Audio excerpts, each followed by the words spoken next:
ಚುನಾವಣಾ ಕೈ ಅಧ್ಯಕ್ಷ ಯಾರು? ವಿಶೇಷ ಚರ್ಚೆಗೆ ಸ್ವಾಗತ. ನಾನು ಲಕ್ಷ್ಮಣ್ ಹುಗಾರ್. ಸೊ ಯುದ್ಧ ಘೋಷಣೆ ಆಗ್ತಾ ಇದ್ದ ಹಾಗೆ ಕಮಾಂಡರ್ ಇನ್ ಚೀಫ್ಗೆ ಜಾಸ್ತಿ ಕೆಲಸ ಇರುತ್ತೆ. ಅಂದರೆ ಯಾವ ಪಕ್ಷದ ಅಧ್ಯಕ್ಷರಾಗಿರ್ತಾರೋ ಅವರೇ ಯುದ್ಧದ ಸೂತ್ರಧಾರ ಮತ್ತು ಅವರೇ ಅದನ್ನು ಲೀಡ್ ಮಾಡೋರು. ಆದರೆ ಸದ್ಯದ ಸ್ಥಿತಿಯಲ್ಲಿ ರಾಜ್ಯ ಕಾಂಗ್ರೆಸ್ನಲ್ಲಿ ಸಿ ಎಂ ಸಿದ್ದರಾಮಯ್ಯ ಅವರು ಈ ಒಂದು ಯುದ್ಧದ ಸೇನಾನಿಯಾಗಿರೋದ್ರಿಂದ ಮುಂದಿನ 2018ರ ಅಸೆಂಬ್ಲಿ ವಾರ್ ಏನಿದೆ ಆ ವಾರಿಗೆ ಕಾಂಗ್ರೆಸ್ನ ಅಧ್ಯಕ್ಷರು ಯಾರಾಗಬೇಕು ಅನ್ನೋ ಚರ್ಚೆ ಗುಂಡ್ಲುಪೇಟೆ ನಂಜನಗೂಡು ಚುನಾವಣೆಯ ಫಲಿತಾಂಶ ಹೊರಬಿದ್ದ ಮೇಲೆ ಬಹಳ ದೊಡ್ಡ ಪ್ರಮಾಣದಲ್ಲಿ ಶುರುವಾಗಿದೆ. ಅಂದರೆ ಕಾಂಗ್ರೆಸ್ ಪಕ್ಷದ ಚುನಾವಣಾ ಅಧ್ಯಕ್ಷ ನಾನು ಹೇಳ್ತಿರೋದು. ಸೊ ಹಾಲಿ ಈಗಾಗಲೇ ಡಾಕ್ಟರ್ ಜಿ ಪರಮೇಶ್ವರ್ KPC ಅಧ್ಯಕ್ಷರಾಗಿದ್ದರೂ ಕೂಡ 2018ರ ಯುದ್ಧದ ಸೇನಾನಿ ಯುದ್ಧದ ಕಮಾಂಡರ್ ಯಾರು ಅನ್ನೋದ ಚರ್ಚೆ ಇವತ್ತು ಕಾಂಗ್ರೆಸ್ ಪಕ್ಷದಲ್ಲೇ ಶುರು ಆಗಿದೆ. ಸೊ ಒಂದು ಕಡೆ ಸಿದ್ದರಾಮಯ್ಯ ತಮಗೆ ಬೇಕಾದವ್ರನ್ನ ಅಧ್ಯಕ್ಷರು ಮಾಡ್ಕೊಳ್ತಾರೆ ಅನ್ನುವಂಥದ್ದು, ಹೈಕಮಾಂಡ್ ಜೊತೆಗೆ ಒಂದು ಸುತ್ತಿನ ಮಾತುಕತೆ ನಡೆಸಿದ್ದಾರೆ ಅನ್ನೋಂಥದ್ದು ಅಂತಿಮ ಆಗಿಲ್ಲ. ಆದರೆ ಪರಮೇಶ್ವರರು ಕೂಡ ನಾನು ಗೃಹ ಮಂತ್ರಿ ಸ್ಥಾನ ಬಿಟ್ಟೇನೆ ಆದರೆ ಅಧ್ಯಕ್ಷ ಸ್ಥಾನ ಬಿಡಲ್ಲ ಅನ್ನುವಂಥದ್ದು. ಮತ್ತೊಂದು ಕಡೆ DK ಶಿವಕುಮಾರ್ ಕೂಡ ಈ 5 ವರ್ಷಗಳ ಕಾಲ ನಾನು ಸಿದ್ದರಾಮಯ್ಯವ್ರಿಗೆ ಮಾತು ಕೊಟ್ಟಿದ್ದೆ, ಒಪ್ಪಂದ ಮಾಡ್ಕೊಂಡಿದ್ದೆ, ನಾನು ಈ ಚುನಾವಣೆಗೆ ನನ್ನ ನೇತೃತ್ವ ಅಥವಾ ನನ್ನ ನಾಯಕತ್ವ ಅಥವಾ ನಾನು ಅಧ್ಯಕ್ಷ ಆಗಬೇಕು ಅನ್ನೋಂಥದ್ದು. ಸೊ ಮತ್ತೊಂದು ಕಡೆ ಭಾಳಷ್ಟು ನಾಯಕರು SR ಪಾಟೀಲ್, MB ಪಾಟೀಲ್, ಈಗ ಅನೇಕ ಹೆಸರುಗಳು ಬರ್ತಾ ಇದ್ದಾವೆ. ಇದ್ರ ಮಧ್ಯೆ ಕೆಲವರು ಡಾರ್ಕ್ ಹಾರ್ಸ್ ಆಗಿ ಕೂಡ ಬರೋರಿದ್ದಾರೆ. ಇವೆಲ್ಲವೂ ಕೂಡ ಕಾಂಗ್ರೆಸ್ ಪಕ್ಷದ ಒಳಗಡೆ ಮತ್ತು ಹೊರಗಡೆ ಚರ್ಚೆ ಶುರುವಾಗಿದೆ. ಹೈಕಮಾಂಡ್ ಏನು ಮಾಡುತ್ತೆ, ಏನು ಮಾಡಬೇಕು ಅನ್ನೋದ್ರ ಬಗ್ಗೆ ಮಾಹಿತಿಯನ್ನು ಪಡ್ಕೊಳ್ಳಿಕ್ಕೆ, ಮುಖಂಡರ ಜೊತೆ ಚರ್ಚೆ ಮಾಡಲಿಕ್ಕೆ ರಾಜ್ಯ ಉಸ್ತುವಾರಿ ಹೊತ್ತಂಥ ದಿಗ್ವಿಜಯ್ ಕೂಡ ಬೆಂಗಳೂರಿಗೆ ಬಂದಿದ್ದಾರೆ. ಇನ್ನೇನು ಕೆಲವು ಹೊತ್ತಿನಲ್ಲಿ ಕುಮಾರ ಕೃಪಾ ಗೆಸ್ಟ್ ಹೌಸಲ್ಲಿ ಪಕ್ಷದ ಪ್ರಮುಖರು CM ಮತ್ತು ಕೆಲವು ಸಚಿವರ ಜೊತೆಗೆ ಮಾತುಕತೆ ನಡೆಸ್ತಾರೆ. ಸೊ ಹಾಗಾಗಿ ಇವತ್ತು ಯಾವುದೇ ಒಂದು ಚುನಾವಣೆ ಅಂದ ತಕ್ಷಣವೇ ಆ ಒಂದು ಚುನಾವಣೆಯ ನೇತೃತ್ವ ಅಧ್ಯಕ್ಷರದಿರುತ್ತೆ. ಆದರೆ ಆಡಳಿತಾರೂಢ ಪಕ್ಷದ್ದು ಹೇಗಿರುತ್ತೆ ಅಂದರೆ ಒಂದು ಕಡೆ ಮುಖ್ಯಮಂತ್ರಿ, ಮತ್ತೊಂದು ಕಡೆ ಅಧ್ಯಕ್ಷರು. ಸೊ ಈಗ ಸ್ವತಃ ಮುಖ್ಯಮಂತ್ರಿಯವರೇ ಒಪ್ಕೊಂಡಿದ್ದಾರೆ, ನಾನೇ ಮುಂದಿನ ಚುನಾವಣೆಯ ನೇತೃತ್ವ.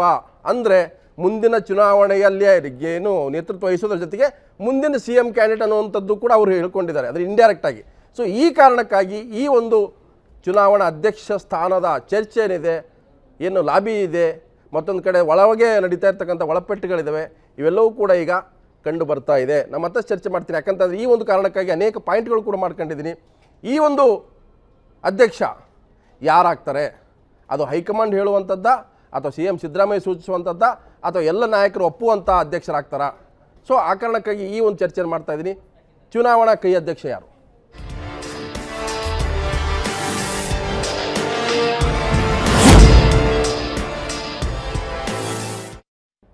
ಸೊ ಈ ಒಂದು ಅಧ್ಯಕ್ಷ ಸ್ಥಾನಕ್ಕೆ ಸಂಬಂಧಪಟ್ಟಂತೆ ಭಾಳಷ್ಟು ಚರ್ಚೆಗಳು ರಾಜಕೀಯ ವಲಯದಲ್ಲಿ ನಡೀತಾ ಇದ್ದರೆ ಕಾಂಗ್ರೆಸ್ ಪಕ್ಷದ ಒಳಗಡೆ ಅದು ಒಂದು ರೀತಿ ಬೇಗುದಿ, ಕುದಿ, ಈ ರೀತಿಯ ಒಂದು ರೀತಿ ವೈಬ್ರೇಷನ್ ಶುರುವಾಗಿದೆ.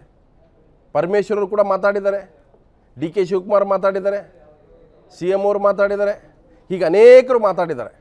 ಸೊ ಈ ಚರ್ಚೆಗೆ ಮುನ್ನ ಯಾರ್ಯಾರು ಏನೇನು ಮಾತಾಡಿದ್ದಾರೆ, ಈ ಚುನಾವಣಾ ಅಧ್ಯಕ್ಷ ಗಾದಿಗೆ ರೇಸ್ನಲ್ಲಿರೋರು, ಈ ಅಧ್ಯಕ್ಷ ಸ್ಥಾನವನ್ನು ಉಳಿಸ್ಕೋಬೇಕನ್ನೋರು, ನಾನೇ ಅಧ್ಯಕ್ಷ ಆಗಬೇಕನ್ನೋರು, ನನ್ನ ಯಾರು ನಾಯಕರಿದ್ದಾರೆ ಅವ್ರ ಮೂಲಕ ನಾನು ಅಧ್ಯಕ್ಷ ಆಗಬೇಕನ್ನೋರೆಲ್ಲರೂ ಕೂಡ ಇವತ್ತು ಕಾಂಗ್ರೆಸ್ ಪಕ್ಷದಲ್ಲಿ ಈಗಾಗಲೇ ಓಡಾಡ್ಕೊಂಡಿದ್ದಾರೆ.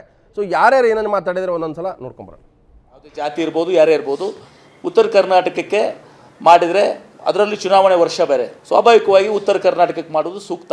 ಚೀಫ್ ಮಿನಿಸ್ಟರ್ ಈ ಕಡೆ ಇರೋದ್ರಿಂದ, ಸೌತಿಂದ ಇರೋದ್ರಿಂದ ಬ್ಯಾಲೆನ್ಸ್ ಆಗ್ತದೆ. ಉತ್ತರ ಕರ್ನಾಟಕದವರು ಒಬ್ಬರು KPCC ಪ್ರೆಸಿಡೆಂಟ್ ಆದರೆ ಕಾಂಬಿನೇಷನ್ ಇಲೆಕ್ಟ್ರಲ್ ಕಾಂಬಿನೇಷನ್ ಚೆನ್ನಾಗಾಗ್ತದೆ. ನೋಡಿ, ನಾನು ಅಧ್ಯಕ್ಷ ಹುದ್ದೆಗೆ ಆಕಾಂಕ್ಷಿ ಅಲ್ಲ. ಒಂದೇದು ಭಾಳ ಸ್ಪಷ್ಟವಾಗಿ ಹೇಳ್ತೀನಿ, ನಾನು ಅಧ್ಯಕ್ಷ ಆಗಬೇಕು ಅಂಥೇಳಿ ಯಾರ ಹತ್ರ ಕೂಡ ಪ್ರಯತ್ನವನ್ನು ಮಾಡಿಲ್ಲ. ಆದರೆ ಒಂದು ಸಲ ಕಾಂಗ್ರೆಸ್ ಅಧ್ಯಕ್ಷರು 1 ವರ್ಷದ ಹಿಂದುಗಡೆ ನನಗೆ KPCCಯ ಒಂದು ಸಾರಥ್ಯವನ್ನು ವಹಿಸ್ಕೋಬೇಕು ಅಂಥೇಳಿ ನಾನು ಕೇಳ್ಕೊಂಡಿದ್ರು. ಆ ಸಂದರ್ಭದಲ್ಲಿ ಈ ನೀರಾವರಿ ಯೋಜನೆಗಳು ನಾನು 3 ವರ್ಷ ಕಷ್ಟಪಟ್ಟಿದ್ದೀನಿ. ಕೆಲವೊಂದನ್ನು ನಿರ್ಣಾಯಕ ಹಂತಕ್ಕೆ, ಕೆಲವೊಂದು ಮುಕ್ತಾಯದ ಹಂತಕ್ಕೆ, ಕೆಲವೊಂದು ಪ್ರಾರಂಭ ಮಾಡಬೇಕಾಗಿದೆ. ಹೀಗಾಗಿ ನಾನು ನೀರಾವರಿ ಸಚಿವನಾಗಿ ಮುಂದುವರಿಬೇಕು ಅಂಥೇಳಿ ವಿನಂತಿಯನ್ನು ಮಾಡಿಕೊಂಡಿದ್ದೆ. ಇನ್ನು ಒಂದು ವೇಳೆ ಪಕ್ಷ ಏನೇ ನಿರ್ಧಾರ ತಗೊಂಡ್ರು ಕೂಡ ಅದಕ್ಕೆ ನಾವೆಲ್ಲರೂ ಕೂಡ ಬದ್ಧವಾಗಿರ್ತೀವಿ. ನಾನಾಗಲಿ, ಪಕ್ಷದ ಯಾರೇ ಮುಖಂಡರಾಗಲಿ, ಪಕ್ಷ ನಿರ್ಧಾರ ಏನು ಮಾಡ್ತದೆ, ಇವತ್ತು ಇಲ್ಲ MB ಪಾಟೀಲ್ KPCC ಪ್ರೆಸಿಡೆಂಟ್ ಆಗಬೇಕಾದ್ರೆ ನಾನು ಒಪ್ಪಬೇಕಾಗ್ತದೆ, ಶಿವಕುಮಾರ್ ಅವರು ಆಗಬೇಕಾದ್ರೆ ಶಿವಕುಮಾರ್ ಒಪ್ಪಬೇಕಾಗ್ತದೆ, ಪರಮೇಶ್ವರ್ ಮುಂದುವರಿಬೇಕಾದ್ರೆ ಪರಮೇಶ್ವರ್ ಮುಂದುವರಿಬೇಕಾಗಿ, ಇನ್ನಿತರ ಯಾರೇ ಇವತ್ತೊಂದು ದಿವಸ ಹೊಸದಾಗಿ ಪ್ರಸ್ತಾಪನೆ ಮಾಡಿದ್ರು ಕೂಡ ಆ ಒಂದು ಪಕ್ಷದ ನಿರ್ಣಯನ ಇವತ್ತೊಂದು ದಿವಸ ತಲೆಬಾಗಿಸಿ ಎಲ್ಲರೂ ಕೂಡ ಒಪ್ಪಬೇಕಾಗ್ತದೆ. ಆದರೆ ಈಗಂತರೂ ನನಗೆ ಯಾವುದೇ ಮಾಹಿತಿ ಇಲ್ಲ. ಎಲ್ಲ ಮಾಧ್ಯಮಗಳಿಂದ ನಾನು ತಿಳ್ಕೊಂಡಿದ್ದೇನೆ. ಕಾಂಗ್ರೆಸ್ಸಲ್ಲಿ ಒಂದು ಶಿಷ್ಟಾಚಾರ ಇದೆ, ಹೈಕಮಾಂಡ್ಗೆ ಬಿಟ್ಟಿದ್ದು. ನಿಮ್ಮಂಥ ಮಾಧ್ಯಮ ಮಿತ್ರರು ಬಹಳ ಪ್ರೀತಿ ವಾತ್ಸಲ್ಯದಿಂದ ನನ್ನ ಮೇಲೆ ಪ್ರೀತಿ ಇಟ್ಟು ಕೇಳಿದ್ದೀರಿ. ನಾನು ಕೂಡ ಸತತವಾಗಿ ಕಾಂಗ್ರೆಸ್ ಪಕ್ಷದಲ್ಲಿ ಗುರುತಿಸ್ಕೊಂಡು ಚಿಕ್ಕ ವಯಸ್ಸಿನಿಂದ ಕೆಲಸ ಮಾಡ್ಕೊಂಡು ಬಂದಿದ್ದೀನಿ. ಅದಕ್ಕೆ ತಕ್ಕಂತೆ ನನಗೂ 7 ಸಾರಿ ನನ್ನ ಜನ ಆಯ್ಕೆ ಮಾಡಿದ್ದಾರೆ. 10 ವರ್ಷ ಕಾಂಗ್ರೆಸ್ ಪಾರ್ಟಿ ಸೋನಿಯಾ ಗಾಂಧಿ ಮನಮೋಹನ್ ಸಿಂಗ್ ಮಂತ್ರಿ ಮಾಡಿದ್ದಾರೆ. ನಾನು ಎಲ್ಲ ಜನರ ಜೊತೆಯಲ್ಲಿ ಇದ್ದೀನಿ ಅನ್ನೋದಕ್ಕೆ ಇದೇ ಸಾಕ್ಷಿ. ಆದ್ದರಿಂದ ನನಗೊಂದು ನಂಬಿಕೆ ಇದೆ. ನನಗೆ ಅವಕಾಶ ಕೊಟ್ಟರೆ ಮತ್ತೆ ಕಾಂಗ್ರೆಸ್ ತರೋದಕ್ಕೆ ಪ್ರಾಮಾಣಿಕವಾಗಿ ಪ್ರಯತ್ನ ಮಾಡ್ತೀನಿ. ನೀವೇನಿದ್ರು ಚೀಫ್ ಮಿನಿಸ್ಟರ್ ಕೇಳಬೇಕು, ಇಲ್ಲ ಹೈಕಮಾಂಡ್ ಅವರು ಇವತ್ತು ದಿಗ್ವಿಜಯ್ ಸಿಂಗ್ ಅವ್ರು ಬರ್ತಾಯಿದ್ದಾರೆ ಅವ್ರಿಗೆ ಕೇಳಬೇಕು. ನಾನು ಅರ್ಜಿ ಹಾಕ್ಕೊಂಡು ಯಾವ ಸ್ಥಾನಮಾನಕ್ಕೂ ಹೋಗಿಲ್ಲ, ಹೋಗೋ ಅವಶ್ಯಕತೆಯೂ ಇಲ್ಲ. ಯಾರನ್ನ ನಾಯಕರಂತ ತೀರ್ಮಾನ ಮಾಡ್ತಾರೋ ಅದಾಗ್ಬೋದು. ನಾನು ಮೊದಲಿಂದನೂ ಕೂಡ ನನ್ನದೇ ಆದಂಥ ಚೌಕಟ್ಟಿನಲ್ಲಿ ನಾನು ಕೆಲಸ ಮಾಡ್ತಾಯಿದ್ದೀವಿ. ಕೆಲವರು ಹೊಗಳ್ತಾರೆ, ಕೆಲವರು ತೆಗಳ್ತಾರೆ, ಕೆಲವರು ಹಿಂದೆ ಒಂದು ಮಾತಾಡ್ತಾರೆ, ಕೆಲವರು ಮುಂದೆ ಒಂದು ಮಾತಾಡ್ತಾರೆ. ಎಲ್ಲರಿಗೂ ಸಮಾಧಾನ ಮಾಡೋಕ್ಕಾಗೋದಿಲ್ಲ. ಆದರೆ ನಮ್ಮ ಡ್ಯೂಟಿ ಈ ಪಕ್ಷಕ್ಕೆ ಯಾವ ರೀತಿ ಸೇವೆ ಮಾಡಬೇಕು, ನಮ್ಮ ಕಾರ್ಯಕರ್ತರಿಗೆ ಸ್ಫೂರ್ತಿ ಬರಬೇಕು. ಇಡೀ ರಾಜ್ಯದ ಉದ್ದಗಲೂ ಕೂಡ ನಮ್ಮ ಕಾರ್ಯಕರ್ತರು ಮತದಾರ ಯಾವ ದಿಕ್ಕಿನಲ್ಲಿ ಹೋಗಬೇಕು ಅನ್ನೋದನ್ನು ನೋಡ್ತಾ ಇದ್ದ. ಈ ಹಿನ್ನೆಲೆಯಲ್ಲಿ ನಮ್ಮದೇ ಆದಂಥ ತಂತ್ರನ ಉಪಯೋಗಿಸಿ ಮುಖ್ಯಮಂತ್ರಿಗಳು ಏನು ಜವಾಬ್ದಾರಿ, ಪಕ್ಷ ಮತ್ತು ಮುಖ್ಯಮಂತ್ರಿ ಇಬ್ಬರೂ ಸೇರಿ ಏನು ಜವಾಬ್ದಾರಿ ಕೊಟ್ಟರು ಆ ಕೆಲಸ ಮಾಡಿದ್ದೀನಿ. ಚರ್ಚೆ ಕೆಲವ್ರ ಮೇಲೆ ನಂಬಿಕೆ, ನಿಮಗೂ ನಂಬಿಕೆ, ಕಾರ್ಯಕರ್ತರಿಗೂ ನಂಬಿಕೆ, ಕೆಲವು ಲೀಡರ್ಸ್ಗೂ ನಂಬಿಕೆ. ಚರ್ಚೆ ಮಾಡ್ತಾರೆ, ಬಟ್ ಆಗೋವರೆಗೂ ಏನಾಯಿತು ಅಂತ ಯಾರಿಗೂ ಗೊತ್ತಿಲ್ಲ. ಬಟ್ ನನಗಂತೂ ನಾನೆಲ್ಲೂ ಓದೋನಲ್ಲ, ನಾನು ಇಲ್ಲೇ ಇದ್ದೀನಿ. ನೋಡೋಣ, ಅದು ಇನ್ನೂ ನನಗೇನು ನನ್ನ ಹತ್ರ ಯಾರು ಚರ್ಚೆ ಮಾಡಿಲ್ಲ. ನಾನು ಒಳ್ಳೇದ ಈ ವಿಷಯ ಎಲ್ಲರೂ ಕೇಪಬಲ್ ಇರೋರೆ, ಯಾರು ಕೇಪಬಲ್ ಯಾರಿಲ್ಲ. ಮಂತ್ರಿ ಮಂಡಲ ದೊಡ್ಡ ದೊಡ್ಡ ಪೋರ್ಟ್ಫೋಲಿಯೋ ಇಟ್ಕೊಂಡು ಸೀನಿಯಾರಿಟಿ ಎಲ್ಲ ಇಟ್ಕೊಂಡಿದ್ದಾರೆ. ಎಲ್ಲರಿಗೂ ಅರ್ಹತೆ ಇದೆ.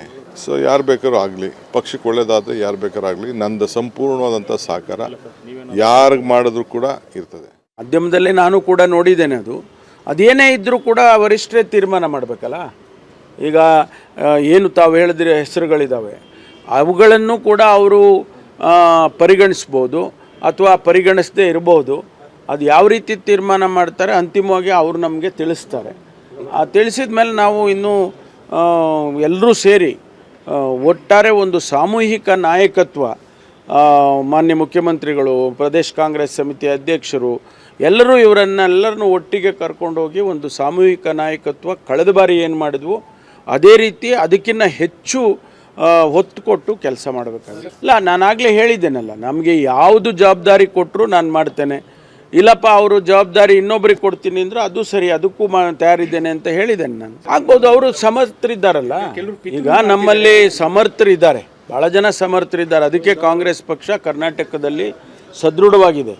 ನಾವೆಲ್ಲ ಸಮರ್ಥರಿದ್ದೇವೆ, ಅವರು ಸಮರ್ಥರಿದ್ದಾರೆ, ಭಾಳಷ್ಟು ಜನ ಸಮರ್ಥರಿದ್ದಾರೆ. ಒಬ್ಬೊಬ್ಬರು ಕೂಡ ದೇಶ ಕಟ್ಟುವಂಥ ಶಕ್ತಿ ಇದೆ. ನಾವು ನೋಡಿ, ನಮ್ಮ ಪೊಲಿಟಿಕಲ್ ಸ್ಟ್ರಾಟಜಿ, ನಾವು ಒಂದಷ್ಟು ಜನ ಸೀನಿಯರ್ಸು ಸೇರಿಕೊಂಡು ಅದನ್ನು ಚರ್ಚೆ ಮಾಡಬೇಕು. ಇವತ್ತು ಫಲಿತಾಂಶ ಬಂದಿದೆ ಅಂತ ಹೇಳಿ ನಾವು ಕೂತ್ಕೊಂಡು ಭಾಳ ಸಂತೋಷದಿಂದ ಬೀಗಬೇಕಾದಂಥದ್ದೇನಿಲ್ಲ. ಫಲಿತಾಂಶ ಜನ ಕೊಟ್ಟಿದ್ದಾರೆ, ಅವರು ಆಶೀರ್ವಾದ ಮಾಡಿದ್ದಾರೆ. ಅದನ್ನೇ ಮುಂದಕ್ಕೆ ನಾವು ಯಾವ ರೀತಿ ತೊಗೊಂಡು ಹೋಗಬೇಕು ಅನ್ನೋದನ್ನು ನಾವು ಚರ್ಚೆ ಮಾಡಬೇಕು. ನಮ್ಮಲ್ಲಿ ಸಣ್ಣ ಪುಟ್ಟ ತಪ್ಪುಗಳಿರ್ಬೋದು, ವ್ಯತ್ಯಾಸಗಳಿರ್ಬೋದು, ಭಿನ್ನಾಭಿಪ್ರಾಯಗಳಿರ್ಬೋದು, ಇದೆಲ್ಲ ಸರಿಪಡಿಸ್ಕೊಂಡೇ ಮುಂದಕ್ಕೆ ಹೋಗಬೇಕಾಗುತ್ತೆ. ಅದಕ್ಕೋಸ್ಕರ ನಾವು ಒಂದು ಸಣ್ಣ ಸಭೆಯನ್ನು ಕರೆದಿದ್ದೇವೆ. ಕೆಲವರು ಸೀನಿಯರ್ಸು, ಅನುಭವ ಇರ್ತಕ್ಕಂಥವ್ರನ್ನೆಲ್ಲ ಕರೆದಿದ್ದಾರೆ. ಅದು ಕೂಡ ತಕ್ಷಣದಲ್ಲೇ ಪ್ರಕಟಣೆ ಮಾಡ್ತಾರೆ. ಇವತ್ತು ನಾಳೆ ತಕ್ಷಣ ಅಂದರೆ ಇಲ್ಲಿಂದ ಸ್ಟಾರ್ಟಿಂಗು ಕೌಂಟ್ ಡೌನ್. ಅದು ಮೊದಲೇ ಚರ್ಚೆ ಮಾಡಿದ್ದೀವಿ. ಮೊದಲೇ ಚರ್ಚೆ ಮಾಡಿ ನಾನು ಮತ್ತು ಮುಖ್ಯಮಂತ್ರಿಗಳು ಹೆಸರುಗಳನ್ನೆಲ್ಲ ಕೊಟ್ಟು ಬಂದಿದ್ದು. ಈಗ ಅವರು ಅಂತಿಮವಾಗಿ ತೀರ್ಮಾನ ತೆಗೆದುಕೊಂಡು ಪಟ್ಟಿ ಬಿಡುಗಡೆ ಮಾಡ್ತಾರೆ ಡೆಲ್ಲಿಯಿಂದ. ಅದಾದಮೇಲೆ ಆ 3 ಜನ ಪ್ರಮಾಣ ವಚನ ಸ್ವೀಕಾರ ಮಾಡ್ತಾರೆ. I will lead the election campaign. No, it is for the legislature party and to High Command to decide who will be the next chief minister, who will be the leader of the legislature party. But I will lead the election campaign. I will contest. ನಾನು ಹೇಳಿದ್ದು ನಿಜ. ಒಂದು ಸಾರಿ 2013 ಚುನಾವಣೆ ನಂತರ ಒಂದು ಸಾರಿ ಅಸೆಂಬ್ಲಿನಲ್ಲಿ ಹೇಳಿದ್ದೆ, ನನಗೆ ಸಾಕಾಗ್ಬಿಟ್ಟಿದೆ, election ನಿಲ್ಲಲ್ಲ ಅಂತ ಹೇಳಿದ್ದೆ. ಈಗ ಈ BJP ಅವರು ಹಠಾಟೋಪುಗಳು ನೋಡಿದ ಮೇಲೆ ನಿಲ್ಲಬೇಕು ಅಂತ ತೀರ್ಮಾನ ಮಾಡಿದ್ದೀನಿ. ಎಸ್, ಸಿದ್ದರಾಮಯ್ಯನವರು ಈ ಹೇಳಿಕೆ ನೀಡಿದ್ದು ಯಾವಾಗ ಅಂದರೆ ನಂಜನಗೂಡು ಗುಂಡ್ಲುಪೇಟೆಯ ಭರ್ಜರಿ ಜಯ ಸಿಕ್ಕ ನಂತರ, ಅಂದರೆ ಆತ್ಮವಿಶ್ವಾಸ ಇಮ್ಮಡಿ ಆದ ನಂತರ ನಾನು ಮತ್ತೆ ಚುನಾವಣೆ ನಿಲ್ತೀನಿ ಅನ್ನುವಂಥದ್ದು. ಅಂದರೆ ಈ ಹೇಳಿಕೆ ಹೊರಬಿದ್ದ ನಂತರ ಶುರು ಆಗಿದೆ KPCC ಅಧ್ಯಕ್ಷ ಪಟ್ಟದ ರೇಸ್. ಸೊ ಆ ರೇಸ್ನಲ್ಲಿ ಯಾರನ್ನು ತರಬೇಕು, ಯಾರು ಬರ್ತಾರೆ, ಯಾರು ಪೈಪೋಟಿ ಮಾಡ್ತಾಯಿದ್ದಾರೆ, ಯಾರನ್ನ ಮುಂದಿಟ್ಕೊಂಡು ಪ್ರಯತ್ನ ಮಾಡ್ತಾಯಿದ್ದಾರೆ, ಇವೆಲ್ಲವೂ ಕೂಡ ಈಗ ಶುರು ಆಗಿದೆ. ಸೊ ಇನ್ನು ಕೆಲವೇ ಹೊತ್ತಿನಲ್ಲಿ ರಾಜ್ಯ ಉಸ್ತುವಾರಿ ತಂತ್ರ ದಿಗ್ವಿಜಯ್ ಸಿಂಗ್ ಕೂಡ ಪಕ್ಷದ ಪ್ರಮುಖರ ಜೊತೆಗೆ ಚರ್ಚೆ ಮಾಡ್ತಾರೆ. ಸೊ ನಾನು ಇಬ್ಬರು ರಾಜಕೀಯ ಪ್ರತಿನಿಧಿಗಳು ಚರ್ಚೆ ಮಾಡ್ತೀನಿ, ಯಾಕಂದರೆ ನೇರ ಸಂಪರ್ಕದಲ್ಲಿದ್ದರೆ ನಮ್ಮ ನ್ಯೂಸ್ ರೂಮಿಂದ ರಾಜಕೀಯ ಪ್ರತಿನಿಧಿ ರಾಕೇಶ್ ಇದ್ದಾರೆ, ಹಾಗೆಯೇ ಕುಮಾರ ಕೃಪಾ ಗೆಸ್ಟ್ ಹೌಸ್ನಿಂದ ಏನು ಸಭೆ ನಡೆಯುತ್ತೆ ಅಲ್ಲಿಂದ ಪವನ್ ನನ್ನ ಜೊತೆಗೆ ನೇರ ಬಂದೆ. ಪವನ್ ಮತ್ತು ರಾಕೇಶ್ ಇಬ್ಬರಿಗೂ ಸ್ವಾಗತ. ನಾನು ನೇರವಾಗಿ ಪವನ್, ಸಭೆ ಶುರು ಆಗ್ತಾ ಇದೆಯಾ, ಯಾರ್ಯಾರು ಬರ್ತಾರೆ, ಈ ಪ್ರಮುಖವಾದ ಸಭೆಯ ಅಜೆಂಡಾ ಏನು? ಸರ್, ಈಗ ತಾನೇ ರಾಜ್ಯ ಕಾಂಗ್ರೆಸ್ ಉಸ್ತುವಾರಿ ದಿಗ್ವಿಜಯ್ ಸಿಂಗ್ ಅವರು ಬೆಂಗಳೂರಿಗೆ ಆಗಮಿಸಿದ್ದಾರೆ. ಕುಮಾರ ಕೃಪಾದಲ್ಲಿ ಈ ಒಂದು ಸಭೆ ನಿಗದಿಯಾಗಿತ್ತು. ಆದರೆ ಈಗ ಬಂದಿರುವಂಥ ಮಾಹಿತಿ ಪ್ರಕಾರ ಅವರು ನಗರದ ಖಾಸಗಿ ಹೋಟೆಲ್ ಒಂದರಲ್ಲಿ ಸಭೆಯನ್ನು ಮಾಡಲಿದ್ದಾರೆ. ಸಭೆಯಲ್ಲಿ CM ಸಿದ್ದರಾಮಯ್ಯ, ಗೃಹ ಸಚಿವರು ಮತ್ತು KPCC ಅಧ್ಯಕ್ಷರಾಗಿರುವಂಥ ಡಾಕ್ಟರ್ G. ಪರಮೇಶ್ವರ್ ಅವರು ಭಾಗವಹಿಸಲಿದ್ದಾರೆ. ಪ್ರಮುಖವಾಗಿ ಈಗೇನು ಇತ್ತೀಚೆಗೆ ಕೇಳಿ ಬರ್ತಾ ಇರುವಂಥ KPCC ಅಧ್ಯಕ್ಷರ ಬದಲಾವಣೆ ವಿಚಾರಕ್ಕೆ ಸಂಬಂಧಪಟ್ಟಂತೆ ಪ್ರಮುಖವಾಗಿ ಚರ್ಚೆ ಆಗುವಂಥ ಸಾಧ್ಯತೆಗಳಿದೆ. ದಿಗ್ವಿಜಯ್ ಸಿಂಗ್ ಅವರನ್ನ ಕಳೆದ ಕೆಲ ದಿನಗಳ ಹಿಂದಷ್ಟೇ CM ಸಿದ್ದರಾಮಯ್ಯ ಅವರು ಭೇಟಿಯಾದಂಥ ಸಂದರ್ಭದಲ್ಲಿ KPCC ಅಧ್ಯಕ್ಷರ ಬದಲಾವಣೆ ವಿಚಾರಕ್ಕೆ ಸಂಬಂಧಪಟ್ಟಂತೆ ಹೈಕಮಾಂಡ್ ನಾಯಕರ ಜೊತೆನೂ ಕೂಡ ಚರ್ಚೆಯನ್ನು ಮಾಡಿದರು. ಆದರೆ ಕೆಲವೊಂದಿಷ್ಟು ಜಾತಿ ಆಧಾರದ ಲೆಕ್ಕಾಚಾರ, ಮುಂದಿನ ಚುನಾವಣೆಯ ಲೆಕ್ಕಾಚಾರ ಇಟ್ಟುಕೊಂಡು KPCC ಅಧ್ಯಕ್ಷರನ್ನ ಬದಲಾವಣೆ ಮಾಡಬೇಕು ಅನ್ನುವಂಥ ನಿಟ್ಟಿನಲ್ಲಿ ಕೂಡ ಆಗ್ರಹಗಳು ಕೇಳಿ ಬಂದಿರೋದ್ರಿಂದ ಅನೇಕ ಲಾಬಿಗಳು ಕೂಡ ಶುರುವಾಗಿದೆ. KPCC ಅಧ್ಯಕ್ಷರಾಗಬೇಕು ಅನ್ನುವಂಥ ನಿಟ್ಟಿನಲ್ಲಿ ಅನೇಕರು ರೇಸ್ನಲ್ಲಿದ್ದಾರೆ. DK ಶಿವಕುಮಾರ್ ಅವರು, SR ಪ್ರಶ್ನೆ ಇಷ್ಟೇ. ಸೊ ಇವತ್ತಿನ ಸಭೆಯಲ್ಲಿ ಉಪಚುನಾವಣೆಯ ಗೆಲುವಿನ ನಂತರದ ಕಾರ್ಯತಂತ್ರ ಏನು BJP ಇವತ್ತು ಅಮಿತ್ ಶಾ 150 ಮಿಷನ್ ಇದೆ, ಆ ಕಾರ್ಯತಂತ್ರಕ್ಕೆ ಚರ್ಚೆ ಮಾಡಕ್ಕೆ ಬಂದಿರೋದಾ, ಅಥವಾ KPCC ಅಧ್ಯಕ್ಷ ಸ್ಥಾನಕ್ಕೆ ಸಂಬಂಧಪಟ್ಟಂತೆ ಒಂದು ಮಾಹಿತಿಯನ್ನು ಕಲೆ ಹಾಕಿ ಹೈಕಮಾಂಡ್ ರವಾನೆ ಮಾಡುವ ಸಾಧ್ಯತೆ ಇದೆಯಾ? ಎಸ್, ಇತ್ತೀಚಿನ ಕಾಂಗ್ರೆಸ್ನಲ್ಲಿ ಆದಂಥ ಬೆಳವಣಿಗೆಗಳ ಪ್ರಕಾರ ಈಗ KPCC ಅಧ್ಯಕ್ಷ ಸ್ಥಾನಕ್ಕೆ ಸಂಬಂಧಪಟ್ಟಂತೆ ಸಾಕಷ್ಟು ಚರ್ಚೆ ಆಗ್ತಿರೋದ್ರಿಂದ ಈಗ ದಿಗ್ವಿಜಯ್ ಸಿಂಗ್ ಅವರು ರಾಜ್ಯದ ಪ್ರಮುಖ ಕಾಂಗ್ರೆಸ್ ಮುಖಂಡರ ಜೊತೆ CM ಸಿದ್ದರಾಮಯ್ಯನವರು ಮತ್ತು ಗೃಹ ಸಚಿವರ ಜೊತೆ ವಿಸ್ತೃತವಾಗಿ ಒಂದು ಸುತ್ತಿನ ಮಾತುಕತೆಯನ್ನು ನಡೆಸಲಿದ್ದಾರೆ. ರಾಕೇಶ್, ಈ ಎಲ್ಲ ಬೆಳವಣಿಗೆ ನೋಡ್ತಾ ಇದ್ರೆ ಎರಡು ಬೈ ಎಲೆಕ್ಷನ್ ಏನಿದೆ ಬಹಳ ಒಂದು ರೀತಿ ಡೂ ಆರ್ ಡೈ ಸಿಚುವೇಶನ್ ಇತ್ತು. ಒಂದು ಕಡೆ ಯಡಿಯೂರಪ್ಪ, ಮತ್ತೊಂದು ಕಡೆ ಸಿದ್ದರಾಮಯ್ಯ. ಯಾಕಂತಂದ್ರೆ ಈ ಚುನಾವಣೆಯನ್ನ ಸೆಮಿಫೈನಲ್ ಅಂತ ಭಾವಿಸ್ಕೊಂಡಂತ ಸಿದ್ದರಾಮಯ್ಯ ಮತ್ತು ಯಡಿಯೂರಪ್ಪ, ಅದು ಯಡಿಯೂರಪ್ಪ ಹೇಳಿದ್ರು ಕೂಡ ಇಬ್ಬರು ಅದನ್ನು ಅಷ್ಟೇ ಪ್ರತೀಕ್ಷೆಗೆ ತೆಗೆದುಕೊಂಡ್ರು. ಆ ಚುನಾವಣೆಯಲ್ಲಿ ಕಾಂಗ್ರೆಸ್ ಗೆದ್ದ ನಂತರ ಅದರ ಶ್ರೇಯಸ್ಸು ಯಾರಿಗೆ ಹೋಗಬೇಕು ಅನ್ನೋದ್ರ ಚರ್ಚೆ ಆಯಿತು. ಅದಾದ ನಂತರ 2018ರ ಏನು ಏನು ಸಮರ ಇದೆ ಫೈನಲ್, ಆ ಫೈನಲ್ಗೆ ಅಧ್ಯಕ್ಷರು ಯಾರಾಗಬೇಕು ಅನ್ನುವಂಥದ್ದು. ಸೊ ಈಗಿನ ಬೆಳವಣಿಗೆಗಳನ್ನು ನೋಡ್ತಾ ಇದ್ದರೆ KPCC ಸಾರಥ್ಯ ಬದಲಾವಣೆಯ ದಾರಿಯಲ್ಲಿ ಇದೆಯಾ, ಅಥವಾ ಆ ಅಧ್ಯಕ್ಷ ಸ್ಥಾನವನ್ನು ಉಳಿಸ್ಕೊಳ್ಳೋದ್ರಲ್ಲಿ ಪರಮೇಶ್ವರ್ ಪ್ರಯತ್ನ ನಡೆಸ್ತಾರ? ರಾಕೇಶ್. ಲಕ್ಷ್ಮಣ್, ಈ ವಿಚಾರದಲ್ಲಿ ಈಗಲೂ ಕೂಡ ಗೊಂದಲ ಇದ್ದರೂ ಎಲ್ಲೋ ಒಂದು ಕಡೆ ಈಗಾಗಲೇ ಯಶಸ್ವಿ ನಾಯಕ ಅನಿಸಿಕೊಂಡಿರುವಂತಹ ಸಿದ್ದರಾಮಯ್ಯ ಮತ್ತು ಇದುವರೆಗೆ ಪಕ್ಷವನ್ನು ಮುನ್ನಡೆಸಿದಂತಹ ಪರಮೇಶ್ವರ್ ಅವರಿಗೆ ಅಧ್ಯಕ್ಷ ಸ್ಥಾನದಲ್ಲಿ ಮುಂದುವರಿಯುವಂಥ ಸಾಧ್ಯತೆಗಳು ತುಂಬ ದಟ್ಟವಾಗಿದೆ. ಯಾಕಂದರೆ 2 ದಿನಗಳ ಹಿಂದಷ್ಟೇ ಅವರು ದೆಹಲಿ ಭೇಟಿಗೆ ಹೋದಂಥ ಸಂದರ್ಭದಲ್ಲಿ ನಂಜನಗೂಡು ಮತ್ತು ಗುಂಡ್ಲುಪೇಟೆ ಉಪಚುನಾವಣೆಯ ರಿಸಲ್ಟ್ಗಳನ್ನು, ಅಲ್ಲಿನ ಸಾಧನೆಗಳನ್ನು, ಕಾರ್ಯವೈಖರಿಗಳನ್ನು ಹೈಕಮಾಂಡ್ ಗಮನಕ್ಕೆ ತಂದಿದ್ದರು.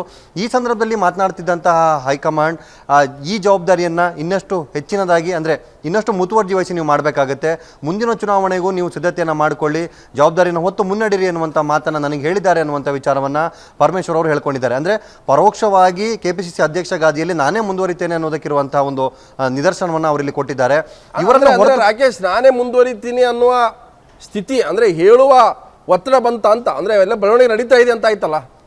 ಹೌದು ಲಕ್ಷ್ಮಣ್, ಈ ಎಲ್ಲ ಬೆಳವಣಿಗೆಗಳ ನಡುವೆ ಅಂದರೆ ಪರಮೇಶ್ವರ್ ಅವರಿಗೂ ತಮ್ಮ ಅಸ್ತಿತ್ವವನ್ನು ಕಾಪಾಡಿಕೊಳ್ಳುವಂಥ ಅನಿವಾರ್ಯತೆ ಎದುರಾಗಿದೆ ಅನ್ನೋದಕ್ಕೆ ಕಾರಣ ಏನು ಅಂದರೆ ಚುನಾವಣೆಯ ಬಳಿಕ ಯಶಸ್ವಿನ ಗೆಲುವಿನ ಪಾಲ್ದಾರರಾಗಿದ್ದಂತಹ DK ಶಿವಕುಮಾರ್ ಹಾಗೆ MB ಪಾಟೀಲ್ ಅವರು ಕೂಡ ಅಧ್ಯಕ್ಷ ಗಾದಿನ ಅಲಂಕರಿಸ್ತಾರೆ, ಅದಕ್ಕೆ ರೇಸ್ನಲ್ಲಿದ್ದಾರೆ ಅನ್ನುವಂತಹ ಮಾತು ಕೂಡ ಕಾಂಗ್ರೆಸ್ ವಲಯದಲ್ಲಿ ಕೇಳಿಬಂದಿತ್ತು. ಪರಮೇಶ್ವರ್ ಅವರ ಕಿವಿಗೆ ಕೂಡ ಈ ವಿಚಾರ ಬಿದ್ದಿದೆ.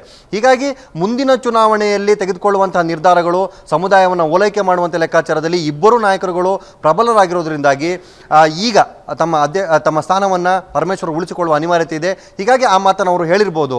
ಲಕ್ಷ್ಮಣ್. ಎಸ್ ರಾಕೇಶ್, ಧನ್ಯವಾದ. ನಾನು ಪವನ್ ಕೊನೆಯದಾಗಿ ಪ್ರಶ್ನೆ ಚಿಕ್ಕದಾಗಿ, ಸೊ ಇವತ್ತು ಸಭೆ ನಿಜವಾಗಲೂ ಅದು ಅಧ್ಯಕ್ಷ ಸ್ಥಾನಕ್ಕೆ ಸಂಬಂಧಪಟ್ಟಿದ್ದ, ಅಥವಾ ಈ ಚುನಾವಣೆ ನಂತರದ ಮತ್ತೆ ಕಾರ್ಯತಂತ್ರ, ಅಥವಾ ಪಕ್ಷದಲ್ಲಿರ್ತಕ್ಕಂಥ ಸಣ್ಣ ಪುಟ್ಟ ಅಸಮಾಧಾನಗಳನ್ನು ನಿವಾರಣೆ ಮಾಡಿ ನಾಯಕತ್ವದಲ್ಲಿ ತಾವೆಲ್ಲ ವಿಶ್ವಾಸ ಇಡಿ? ಯಾಕಂತಂದರೆ ದಿಗ್ವಿಜಯ್ ಸಿಂಗ್ ಓಪನ್ ಸೀಕ್ರೆಟ್ ಏನಂದರೆ ಅವರು ಸಿದ್ದರಾಮಯ್ಯ ಸಪೋರ್ಟಿಂಗ್ ನಿಂತಿದ್ದಾರೆ. ಸೊ ಆ ಕಾರಣಕ್ಕಾಗಿ ಇದು ಒಂದು ರೀತಿ ಪಾಸಿಟಿವ್ ರಿಪೋರ್ಟ್ ಕೊಡುವಂಥ ಒಂದು ಸಭೆ ಆಗುತ್ತಾ ಅಂತ.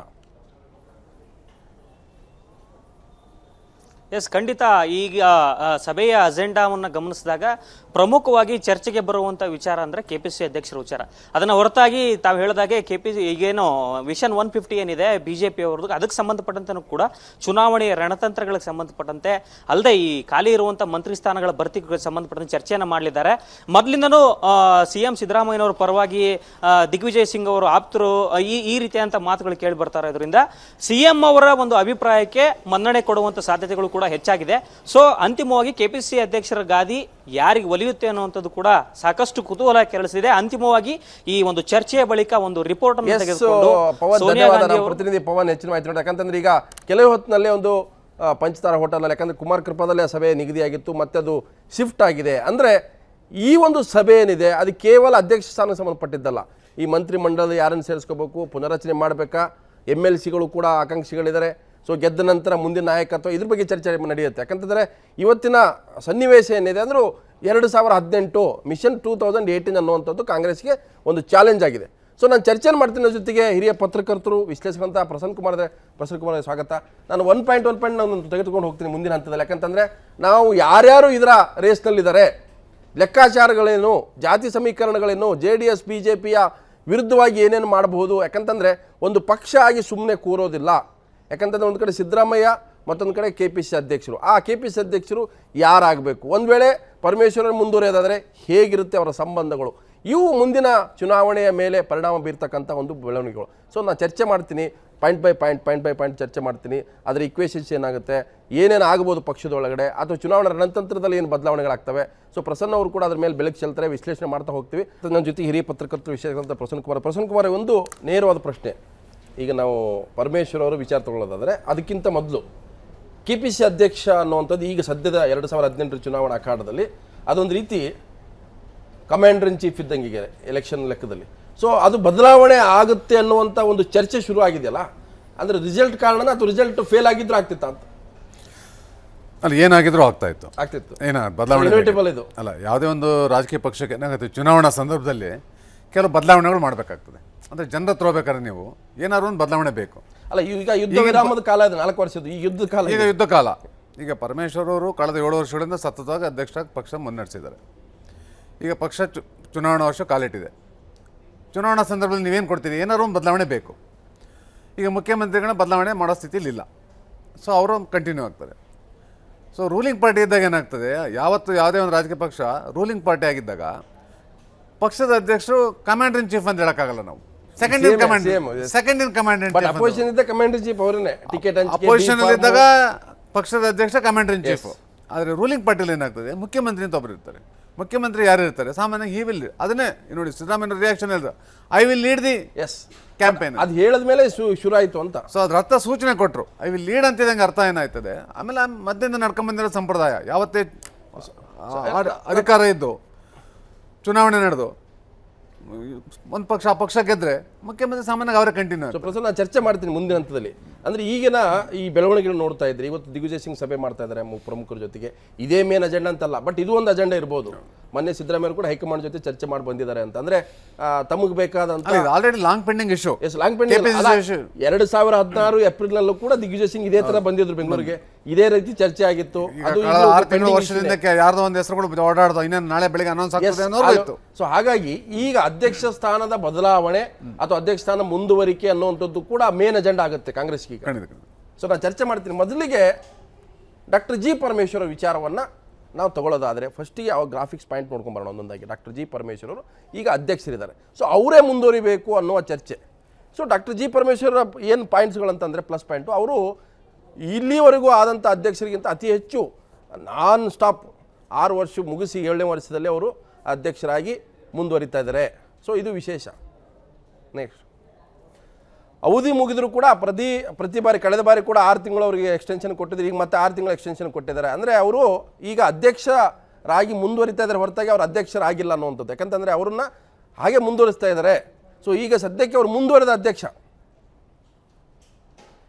ಈಗ ಮತ್ತೆ ಪಕ್ಷದೊಳಗೆ ಅಧ್ಯಕ್ಷ ಸ್ಥಾನಕ್ಕೆ ಶುರುವಾಗಿದೆ ಲಾಬಿ. ಯಾಕಂದರೆ ಲಾಬಿ ಶುರು ಆಗಿದೆ. ಈಗ ಯಾರು ಕೂಡ ಹೊರಗಡೆ ಹೇಳಲ್ಲ ಕಾಂಗ್ರೆಸ್ ಪಕ್ಷದಲ್ಲಿ ಹೈಕಮಾಂಡ್ ಕೊಡುವ ಸ್ಥಾನಮಾನಗಳನ್ನು ನಾನು ನಿಭಾಯಿಸ್ತೀನಿ, ಹೈಕಮಾಂಡ್ ಕೊಡೋ ಜವಾಬ್ದಾರಿನ ನಾನು ನಿರ್ವಹಿಸ್ತೀನಿ ಅನ್ನೋವಂಥ ಮಾತುಗಳನ್ನ ಹೇಳ್ತಾ ಇದ್ದಾರೆ. ಆದರೆ ಒಳಗಡೆ ಎಲ್ಲೊಂದು ಕಡೆ ಲಾಬಿ ಶುರುವಾಗಿದೆ. ನೆಕ್ಸ್ಟ್, ಪರಮೇಶ್ವರ್ KPCC ಜೊತೆಗೆ ಗೃಹ ಸಚಿವ ಸ್ಥಾನ ಜವಾಬ್ದಾರಿ ಕೂಡ ಹೊತ್ತಿದ್ದಾರೆ. ಅಂದರೆ 2 ಜವಾಬ್ದಾರಿಗಳಿದ್ದಾವೆ.